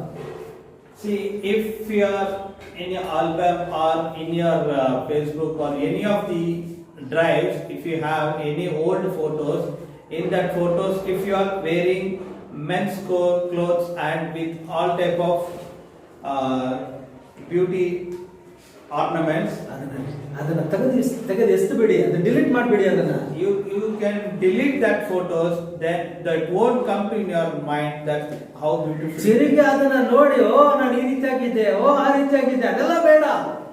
So you in your mind that you should not have that. See, you see that photo, I was like this, I was like that. ಹಳೆಯ ಪಾಪವನ್ನ ಮೆಲುಕು ಹಾಕಬೇಡ್ರಿ. Don't chew these old sins. Hallelujah. ನಮ್ಮನ್ನು ನಾವು ಸರಿಪಡಿಸಿಕೊಳ್ಬೇಕು. ಇವಾಗ ನಾವೆಲ್ಲಿ ಬಂದಿದ್ದೇವೆ? 7 ಕಣ್ಣುಗಳು 7 ಕೊಂಬುಗಳು ಉಳ್ಳಂತ ಆ ಒಂದು ಕುರಿಯ ಕೆಳಗಡೆ ನಾವು ಬಂದಿದ್ದೇವೆ. See where we have come under the 7 horns and the 7 eyes. ವಾಕ್ಯದ ಪ್ರಕಟಣೆಯ ಕೆಳಗೆ ನಾವು ಬಂದಿದ್ದೇವೆ. See we have come under the revelation of the word. ಇಲ್ಲಿ ಬಂದು ನಾವು ನಮ್ಮನ್ನು ಸರಿಪಡಿಸಿಕೊಳ್ಳಬೇಕು. See if we come over here, we should correct ourselves. ಇಲ್ಲಿ ಬಂದು ನೀವು ಸರಿ ಮಾಡಿಕೊಳ್ಳದೆ ಹೋದ್ರೆ ಎಲ್ಲೂ ಹೋದ್ರೂ ಕೂಡ ಸರಿ ಆಗೋದಿಲ್ಲ. See, if you do not correct ourselves in this place, and nowhere you can correct yourself. ಹೇಬೇಲನು ತಂದ ಹಾಗೆ ನಾವು ಕೂಡ ಬಲಿಯನ್ನ ತಂದಿದ್ದೇವೆ. The same way which Abel has brought the offering, the same way we also brought the offering. ಅದು ಕರ್ತನು ಮಾಡಿದ ಹಾಗೆಯೇ ಇದೆ. How the Lord has been done, the same way this offering is. ಕಾಯಿನನ ಬಲಿಯನ್ನ ದೇವರು ರಿಜೆಕ್ಟ್ ಮಾಡಿದನು. The Lord rejected this Cain's offering. ಕಾರಣ ಕಾಯಿನನ ಬಲಿಯಲ್ಲಿ ರಕ್ತವಿಲ್ಲ. The reason is there was no blood in the offering of the Cain. ಆದ್ರೆ ಹೇಬೇಲನ ಬಲಿಯು ಅದು ರಕ್ತದಿಂದ ತುಂಬಿದಂತ ಬಲಿಯಾಗಿತ್ತು. See, Abel's offering was with the blood. ಕಾರಣ ಪಾಪವು ರಕ್ತದಿಂದಲೇ ಉಂಟಾಯಿತು. Because the sin has come through the blood. ರಕ್ತ ಸಂಬಂಧವಾದ ಪಾಪಕ್ಕೆ ರಕ್ತವೇ The sin which has come from the blood, the same sin has to be covered by the blood. ಮೋಶೆಯ ಧರ್ಮಶಾಸ್ತ್ರದಲ್ಲಿ ಕೈಗೆ ಕೈ, ಕಾಲಿಗೆ ಕಾಲು, ಕಣ್ಣಿಗೆ ಕಣ್ಣು, ಮತ್ತೆ ಹಲ್ಲಿಗೆ ಹಲ್ಲನ್ನೇ ಕೊಡಬೇಕು. See, in the law of Moses, we can see for the eye, we have to ಕಣ್ಣಿಗೆ ಕಣ್ಣು, for eyes to eye, ಹಲ್ಲಿಗೆ ಹಲ್ಲು, for teeth to teeth, ಕೈಗೆ ಕೈ, for hand to hand, ಕಾಲಿಗೆ ಕಾಲನ್ನೇ ಕಡಿಬೇಕು. for leg to leg we have to cut. Hallelujah. Hallelujah. ಅಲ್ಲಿ ರಕ್ತವು ಸುರಿಸಲ್ಪಟ್ರೆ ಇಲ್ಲಿ ರಕ್ತವೇ ಸುರಿಸಲ್ಪಡಬೇಕು. When the blood has been shed over there, the same way the blood has to be ರಕ್ತ shed over ಸಂಬಂಧವಾದ there. ಪಾಪವು ನಡೆದ್ರೆ ಇಲ್ಲಿ ಅದಕ್ಕೆ ರಕ್ತವೇ ಕೊಡಬೇಕು. See, when the bloodful sin has been committed, the same way the bloodful sacrifice has to be given over there. ಒಂದು ವೇಳೆ ಅವರು ಹಣ್ಣನ್ನ ತೆಗೆದುಕೊಂಡು ಅವರು ತಿಂದು ಪಾಪ ಮಾಡಿದ್ದೆ ಆದ್ರೆ ಕಾಯಿನನ ಬಲಿ ಸರಿಯಾದ ಬಲಿನೇ. Say, if they have eaten the fruit and the sin has been happened, sin has come into this world, then the Cain's offering is correct. ಆದ್ರೆ ಅದು ಕಾಯಿನನ ಬಲಿ ಯಾಕೆ ಸರಿಯಲ್ಲ ಅಂತ ನೋಡುವುದಾದ್ರೆ ಅಲ್ಲಿ ಹಣ್ಣು ತಿಂದು ಪಾಪ ನಡೆದಿಲ್ಲ, ರಕ್ತ ಸಂಬಂಧವಾದ ಪಾಪ ನಡೆದಿದೆ. See, why Cain's offering was not correct? Because by the fruit the sin has not come into this world, but by the blood it has been come into this world. ಆದ್ರಿಂದಲೇ ಕರ್ತನಾದ ಯೇಸು ಕ್ರಿಸ್ತನು ಏನ್ ಮಾಡಿದ್ರು, ಅಲ್ಲಿ ಏನೇನು ತೋಟದಲ್ಲಿ ಕುರಿಯನ್ನು ಕಡಿದು ರಕ್ತವನ್ನು ಸುರಿಸಿದನು. That's the reason what the Lord Jesus Christ has been done in that Eden garden. He slain the lamb and it was being sacrificed. ಆದ್ರಿಂದ ಆತನೇ ಯಜ್ಞದ ಕುರಿಯಾಗಿ ಆತನು ಈ ಭೂಮಿಗೆ ಬಂದನು. Again he came into this world like a slain. ಆತನು ಬಲಿಯಾದಾಗ ಆ ಕುರಿಯ ಮೇಲೆ ಇದ್ದಂತ ಆ ಜೀವ 120 ಜನರ ಮೇಲೆ ಬಂದು ಅವರನ್ನ ನೀತಿವಂತರನ್ನಾಗಿ ಮಾಡಿತು. The lamb of slain which came into this world and it was being sacrificed, and the souls, the spirit has been been upon these 120 people. ಈಗ ಅದೇ ಕುರಿ ಅದೇನು ಮಹಿಮೆಯಿಂದ ಮಹಿಮೆಯನ್ನು ಹೊಂದಿಕೊಂಡು ಆಮೇನ್, ಈಗ ಅದು ವಾಕ್ಯವಾಗಿ 7 ಕೊಂಬುಗಳು 7 ಕಣ್ಣುಗಳಂತ ಕುರಿಯಾಗಿ ಹೊಡೆಯಲ್ಪಟ್ಟಂತ ಕುರಿಯಾಗಿ ನಮ್ಮ ಮಧ್ಯದಲ್ಲಿ ಅದು ನಿಂತಿದೆ. The same lamb, now it has been become as a word, and it has been like 7 horns and 7 eyes. It is upon us. Amen. ಆ ವಾಕ್ಯದ ಕೆಳಗಡೆ ನಾವು ಬರುವಾಗ ನಿಜವಾಗಿ ನಾವು ವಿಮೋಚಿಸಲ್ಪಟ್ಟಿದ್ದೇವೆ. When we are under this word, we are being redeemed. ನಾವು ಪ್ರಕಟಣೆ ಕೆಳಗಿದ್ದೇವೆ. We are under the revelation. ನಾವು ವಿಮೋಚಿಸಲ್ಪಟ್ಟಿದ್ದೇವೆ. We are being redeemed. ನಮ್ಮ ಪಾಪಗಳು ಅದು ಇಲ್ಲ, ನಾವು ಅದು ಆತನು ಕಾಣದಂತ ಕಡಲಿಗೆ ಅದನ್ನು ಹಾಕಿದ್ದಾನೆ. See, our sins are being forgotten, and it is being put in a forgotten ocean. ಕರ್ತನು ನಮ್ಮನ್ನು ಆಶೀರ್ವದಿಸಲಿ. The Lord bless us. ಮುಂದಿನ ವಾರ ನಾವು ಹನೋಕನ ಕುರಿತು ನೋಡ್ಕೊಳ್ಳೋಣ. Next week we can see about Enoch. Amen. ಹೇಬೆಲನು ಆಲ್ಫಾ ಆಗಿದ್ದಾನೆ, ಹನೋಕನು ಒಮೆಗಾವಾಗಿದ್ದಾನೆ. Abel is Alpha, Enoch is Omega. Amen. ಪೌಲನು ಆಲ್ಫಾ ಆಗಿದ್ದಾನೆ, 7ನೇ ದೂತನು ಒಮೆಗಾವಾಗಿದ್ದಾನೆ. Paul is the Alpha, the 7th angel is the Omega. Amen. ನಾವೀಗ ಒಮೆಗಾದ ಸಮಯದಲ್ಲಿ ಜೀವಿಸ್ತಾ ಇದ್ದೇವೆ. We are living in this Omega's period. ಸಂಪೂರ್ಣವಾದ ಪ್ರಕಟಣೆಯ ಕೆಳಗಡೆ ನಾವು ಜೀವಿಸ್ತಾ ಇದ್ದೇವೆ. We are being under the full revelation. ಈ ಪ್ರಕಟಣೆಯ ಕೆಳಗಡೆ ಬಂದು, ಈ ಒಂದು ವಾಕ್ಯದ ಕೆಳಗಡೆ ಬಂದು ನಮ್ಮನ್ನ ನಾವು ಸರಿಪಡಿಸಿಕೊಳ್ಳಿಲ್ಲ ಅಂತ ಹೇಳಿದ್ರೆ ನಮ್ಮಂತ ದುರದೃಷ್ಟವಾದಂತ ವ್ಯಕ್ತಿಗಳು ಯಾರು ಕೂಡ ಇಲ್ಲ. See, if we do not correct ourselves by coming over here, and we are the person are not ದುರದೃಷ್ಟ ಅಂದ್ರೆ ನಮಗಿಂತ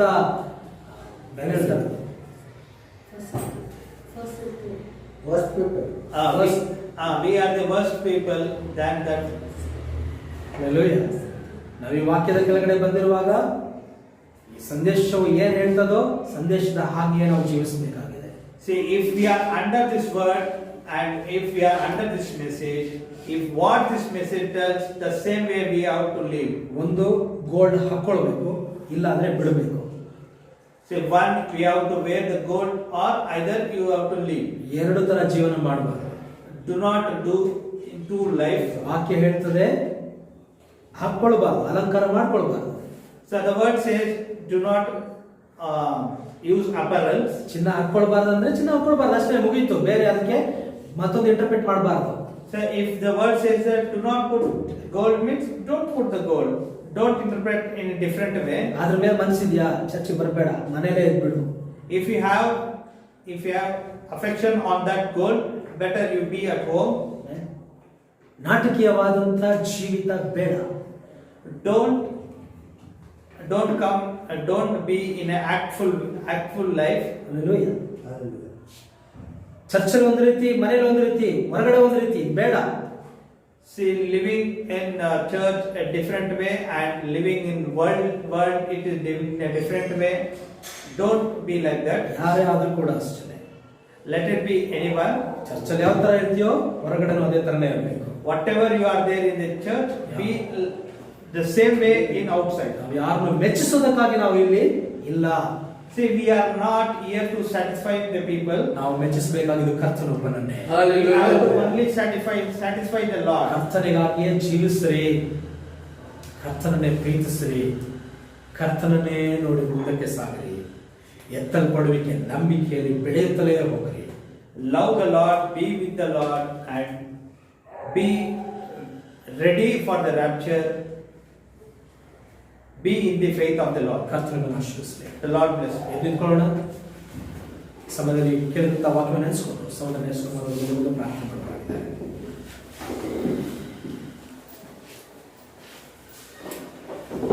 சோத்திரம்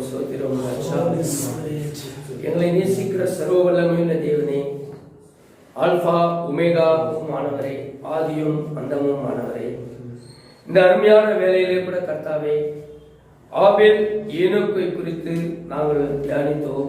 ஹல்லேலூயா. ஆபேல் ஏனோக்கு ஒரு ஆல்பா ஒமேகாவாக இருக்கிறார்கள். ஆபேலிலிருந்து 7ஆம் தலைமுறையான ஏனோக்கு கர்த்தனே அவன் தேவனோடு சஞ்சரித்துக் கொண்டிருந்த பொழுது அவன் காணப்படாமல் போனான். ஆபேல் ஆனவன் கர்த்தனே பூமியிலே பார்க்கும் பொழுது அவன் ஒரு ஆடு மேய்க்கிறவனாக இருந்தான்.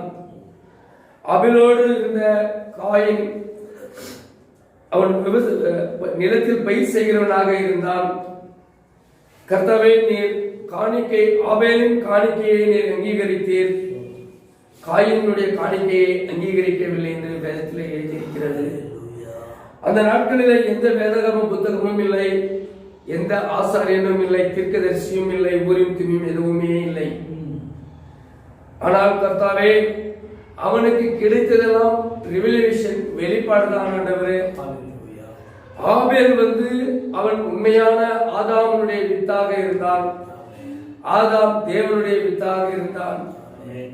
ஆகையானபடியினாலே சரியான ஒரு வெளிப்பாடு அவன் சரீரத்தில் இருந்து, அவனுடைய ஆத்மாவில் இருந்து ஆபேலுக்கு உண்டானதினாலே அந்த வெளிப்பாட்டின் பிரகாரமாக தேவன் தொடக்கத்திலே ஆதாம் ஏவாள் தேவனுடைய வார்த்தைக்கு விரோதமாக பாவம் செய்த பொழுது, இரத்த சம்பந்தமான பாவம் செய்த பொழுது, அவர்களுடைய பாவத்திலிருந்து அவர்களை மூடும்படியாக தேவன் தற்காலிகமாக ஒரு ஆடை பலியிட்டு அதன் தோலை அவர்களுக்கு உடுத்தினார் என்று வேதத்தில் நாம் வாசித்திருக்கிறோம். அதன் பிரகாரமாகவே அதே யெகோவா தேவனுக்குள்ள இருந்த அதே ஆவியானவர் தானே அதே ஒரு சுபாவத்தை ஆபேலுக்குள்ளும் உருவாகி, ஆபேல் அதே ஒரு பாவனையிலே ஒரு ஆடை இழுத்து அதனுடைய கழுத்தை அறுத்து அதனுடைய கொழுப்பு அதில் சிலவற்றை ஆண்டவரே அவன் கர்த்தருடைய பலிபீடத்திலே காணிக்கையாக செலுத்தினான் என்று நாங்கள் பார்த்தோம். ஆனால் அது மனிதனுடைய பார்வையிலே அது ஒரு அசிங்கமானதாகவும் அது அவலட்சணம் உள்ளதாகவும் இருக்கிறது. ஆனால் ஒரு அறிவிலே இருந்து வேதத்தை வாசிக்கும் பொழுது காயின் செய்தது மனிதனுடைய பார்வையிலே அருமையாக இருக்கிறது. அவன் நிலத்திலே பயிர் செய்தான். நிலத்தில் விளைந்த பயிர்களிலே சிலவற்றை முக்கியமானதை தேவனுடைய பார்வைக்கு பலிபீடத்துக்கு எடுத்து வந்தான் என்றும், ஆனால் அதை அங்கீகரிக்கவில்லை என்று அநேக அறிவாளிகள், சாத்தானால் ஏவப்பட்டவர்கள் தேவனையே குற்றம் சொல்கிறார்கள். ஆனால் தேவனுடைய பிள்ளைகளோ, தேவனுடைய வெளிப்பாட்டை பெற்றவர்களோ அதை ஏற்றுக்கொள்கிறார்கள். ஆபேலுக்கு தேவன் இடைப்பட்டதை தேவனுடைய பிள்ளைகளுக்கு அதை புரிகிறது. ஏனென்றால் ஆபேல் தேவனாலே முன்குறிக்கப்பட்டவன், அவன் தேவனுடைய சிந்தையிலே இருந்தவன், அவன் கிறிஸ்துவுக்கு அடையாளமாக இருந்தான். ஆண்டவரே, அதனாலதான் எபிரேயர் புத்தகத்திலே பவுல் எழுதும் போது விசுவாசத்தினாலே ஆபேல் ஆட்டின் பலியை அவன் செலுத்தினான் என்று நாம் வாசிக்கிறோம். வெளிப்பாடு என்பது விசுவாசமாக இருக்கிறது. எபிரேயர்ல அவர் விசுவாசம் என்று எழுதுகிறார். ஆனால் அங்கே விசுவாசம் வெளிப்பாடாக கிரியை செய்தது. அந்த வெளிப்பாட்டினாலே அவனுக்கு என்ன பலியிட வேண்டும் என்று தேவன் உணர்த்தினேன். இயேசுவே, நீர் இந்த பூமியில இருந்த நாட்களிலே உன்னோடு அநேக சீஷர்கள் இருந்தார்கள். அப்பொழுது நீர் ஒரு கேள்வியை கேட்டீர். அநேகர் எரேமியா என்றும் தீர்க்கதரிசிகளில் ஒருவன் என்றும் எலியா என்றும் சொல்கிறார்கள். நீங்கள் யார் என்று சொல்லுங்கள் என்று கேட்ட பொழுது பேதுரு, நீர் ஜீவனுள்ள தேவனுடைய குமாரனாகிய கிறிஸ்து என்று சொன்னார். அப்பொழுது இயேசு கர்த்தராகிய நீர் அவனை பார்த்து, இது இரத்தமும் மாம்சமும் இது அவனுக்கு வெளிப்படுத்தவில்லை, பரலோகத்தில் இருக்கிற பிதாவே அவனுக்கு வெளிப்படுத்தினார். ஹல்லேலூயா. கர்த்தராகிய இயேசுவே அந்த இடத்துல பேதுரு ஒரு முன்குறிக்கப்பட்டவனாக இருந்ததினாலே, அவன் தேவனுடைய விதையாக இருந்ததினாலே அந்த வெளிப்பாடு அவனுடைய ஆத்துமாவில் இருந்து உருவானது. ஹல்லேலூயா.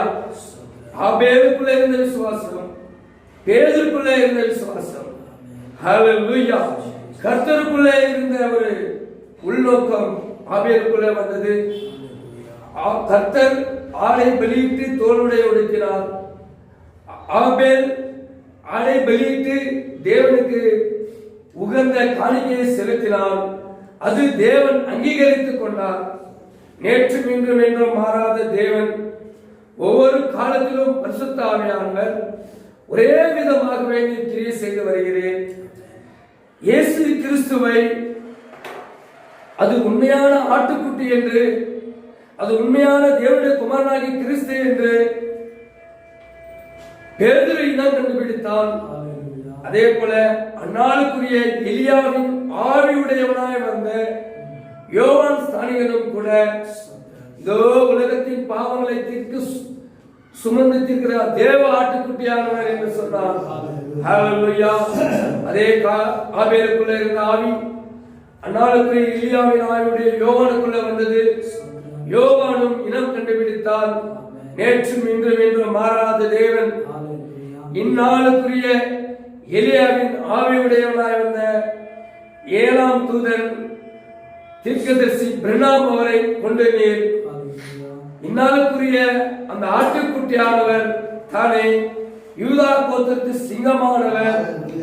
அங்கே பரலோகத்திலே அந்த பத்மதீவு தரிசனத்திலே யோவான் இந்த புத்தகத்தை உடைக்க யாரும் பாத்திரவனாய் இல்லை என்று சொன்ன பொழுது மூப்பர்களில் ஒருவன் வந்து, நீ அழாதே, யூதா கோத்திரத்தின் தாவீதின் வேரும் மாணவர் யூதா கோத்திரத்தின் சிங்கமானவர் இதை உடைக்க பாத்திரவராக இருக்கிறார் என்று சொன்ன பொழுது அவன் யூதா கோத்திரத்தின் சிங்கமானவரை நோக்கி பார்த்துக் கொண்டிருந்தான். ஆனால் அங்கேயோ ஆட்டுக்குட்டியானவரே, யூதா கோத்திரத்தின் சிங்கமானவரே, ஆட்டுக்குட்டியானவராகவே, ஒரு பலியிடப்பட்ட ஆட்டுக்குட்டியானவராகவே, 7 கொம்புகளும் 7 கண்களும் உடையவராகவே அவனுக்கு காட்சி அளித்தீர். ஹல்லேலூயா. அவருடைய பாதத்திலே சகல ஜாதிகளிலும் கோத்திரங்களிலும் பாஷைகளிலும் இருக்கிற எல்லா பரிசுத்தவான்களும் அவரவர்கள் சேர்ந்து தேவனுக்கு புதிய பாட்டை பாடினார்கள். அவர்களில் ஒருவர்களாய் நாங்களும் அங்கே இருந்தோம், இருக்கிறோம் என்று நாங்கள் விசுவாசிக்கிறோம். இது இந்த மணி நேரத்தினுடைய வெளிப்பாடாக இருக்கிறது. ஹல்லேலூயா.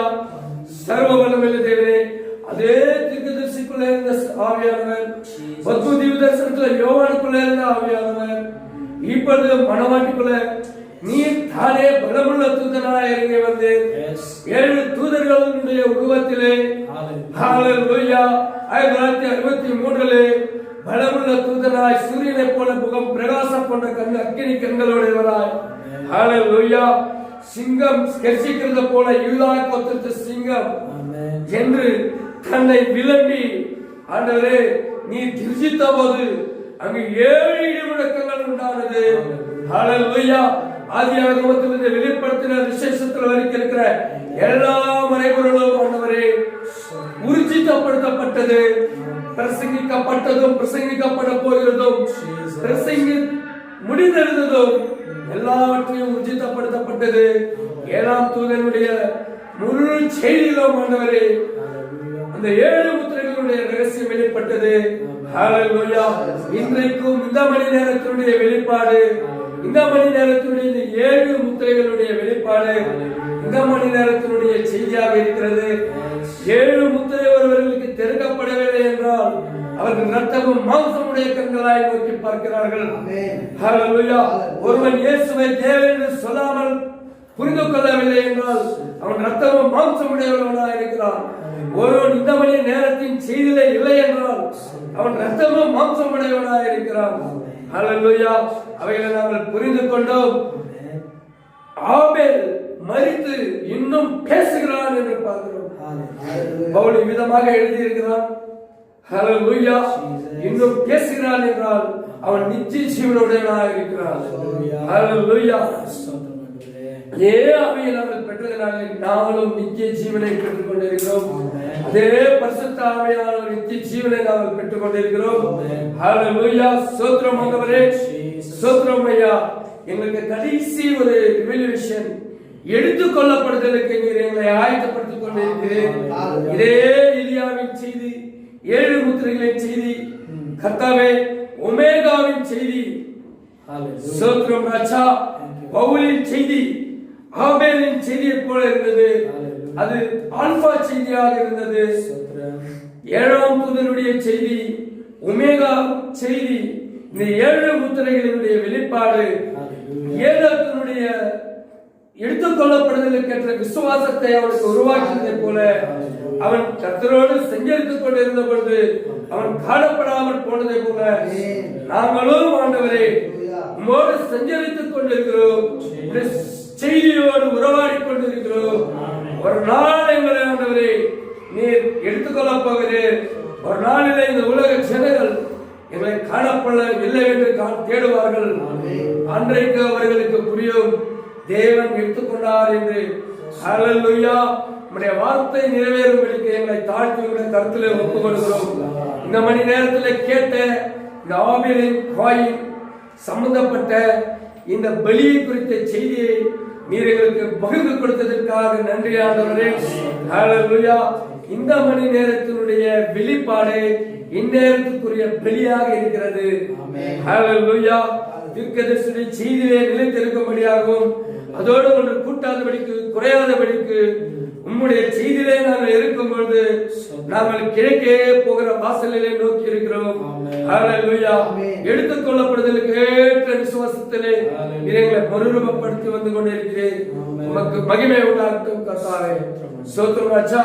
இன்னும் வரப்போகிற செய்தியை நாங்கள் தியானிக்கும்படிக்கு எங்களுக்கு உதவி செய்தார்கள் கர்த்தாவே. ஸ்தோத்திரம் ராஜா. கான்ஃபரன்ஸ் கால் மூலமாகவும் மற்றும் யூடியூப் மூலமாகவும் கேட்கிறவர்களுக்கும் கேட்க போகிறவர்களையும் கூட கர்த்தாவே ஆசீர்வதியும். தங்களை தகுதிப்படுத்திக் கொள்ளும்படிக்கு தங்களுக்குள்ள இருக்கிற குறைகளை ஆண்டவரே இப்பொழுது எங்களுடைய ஊழியக்காரன் சொன்ன செய்தியிலே எங்களுக்குள்ள இருக்கிற குறைகளை எங்களிலிருந்து சரிப்படுத்தும் ஆண்டவரே. ஹல்லேலூயா. நம்முடைய வேறு பெற்ற விசேஷமான வெளிப்பாடு விசுவாசம் எங்களுக்குள்ளே எங்களை அலங்கரிக்கட்டும். எங்களுடைய அலங்கரிப்பு வார்த்தையினாலே எங்களை அலங்கரித்துக் கொள்ள வேண்டியதாக இருக்கிறது. விதமாக செய்தருளும் ஆண்டவரே. அப்பா, உலகத்தின் எல்லா எங்களுக்கு முன்குறிக்கப்பட்ட எல்லா ஆசீர்வாதங்களையும் ஆண்டவரே உம்முடைய சித்தத்தின்படி எங்களுக்கு முன்குறிக்கப்பட்ட ஆசீர்வாதத்தை எங்களுக்கு தாரும் கர்த்தாவே. எங்களுடைய எல்லா பலவீனங்களையும் நீக்கும். சரீரத்தில் இருக்கிற எல்லா பலவீன குறைபாடுகளை நீக்கும். சர்வ வல்லமையுள்ள தேவனே, உம்முடைய சரீரம் ஆண்டவரே எங்களை பரிசுத்தப்படுத்தும். உம்முடைய வருகைக்கு தகுதிப்படுத்தும். ஹல்லேலூயா. ஸ்தோத்திரம் ஆண்டவரே. எங்களுடைய எல்லா குறைகளையும் தேவைகளையும் சந்தியும். இந்த உம்முடைய சரீரத்தின் பாகங்களாக இருக்கிறவர்கள் யாரெல்லாம் பலவீனமாக இருந்தால் அவர்களை குணப்படுத்தும். கர்த்தாவே, எங்களோடு ஐக்கியமாக இருக்கிறவர்களையும் எங்களோடு செய்தியிலே அந்நிய ஐக்கியத்தில் இருக்கிறவர்களையும் ஆசீர்வதியும், பலப்படுத்தும், வருகைக்கு தகுதிப்படுத்தும். ஹல்லேலூயா. அப்படி செய்வதற்காக ஸ்தோத்திரம் ராஜா. துதி கனம் மகிமை எல்லாவற்றையும் உம்மைக்கு செலுத்துகிறோம். கர்த்தரும் இரட்சகரும் மீட்பரும் ஆகிய இயேசு கிறிஸ்துவின் நாமத்தில் ஜெபிக்கிறோம். ஆமென். ಆಮೆನ್. ನಮ್ಮ ಕರ್ತನಾದ ಯೇಸು ಕ್ರಿಸ್ತನ ಕೃಪೆಯು, ಶಾಂತಿಯು, ಸಮಾಧಾನವು, ಐಕ್ಯವು, ಅನ್ಯೋನ್ಯತೆಯು ಇಂದು ಎಂದು ಯಾವಾಗಲೂ ಎಲ್ಲ ಸಮಯದಲ್ಲಿ ಕರ್ತನ ಬರೋಣ ತನಕ ಆತನ ಕೃಪೆ, ಶಾಂತಿಯ, ಸಮಾಧಾನ ನಮ್ಮ ಮೇಲೆ ನೆಲೆಗೊಂಡಿರಲಿ. Amen. God bless you all. ಕರ್ತನ ನಿಮ್ಮೆಲ್ಲರಿಗೂ ಹೇಳುವಾಗ ಆಶ್ವಾಸ.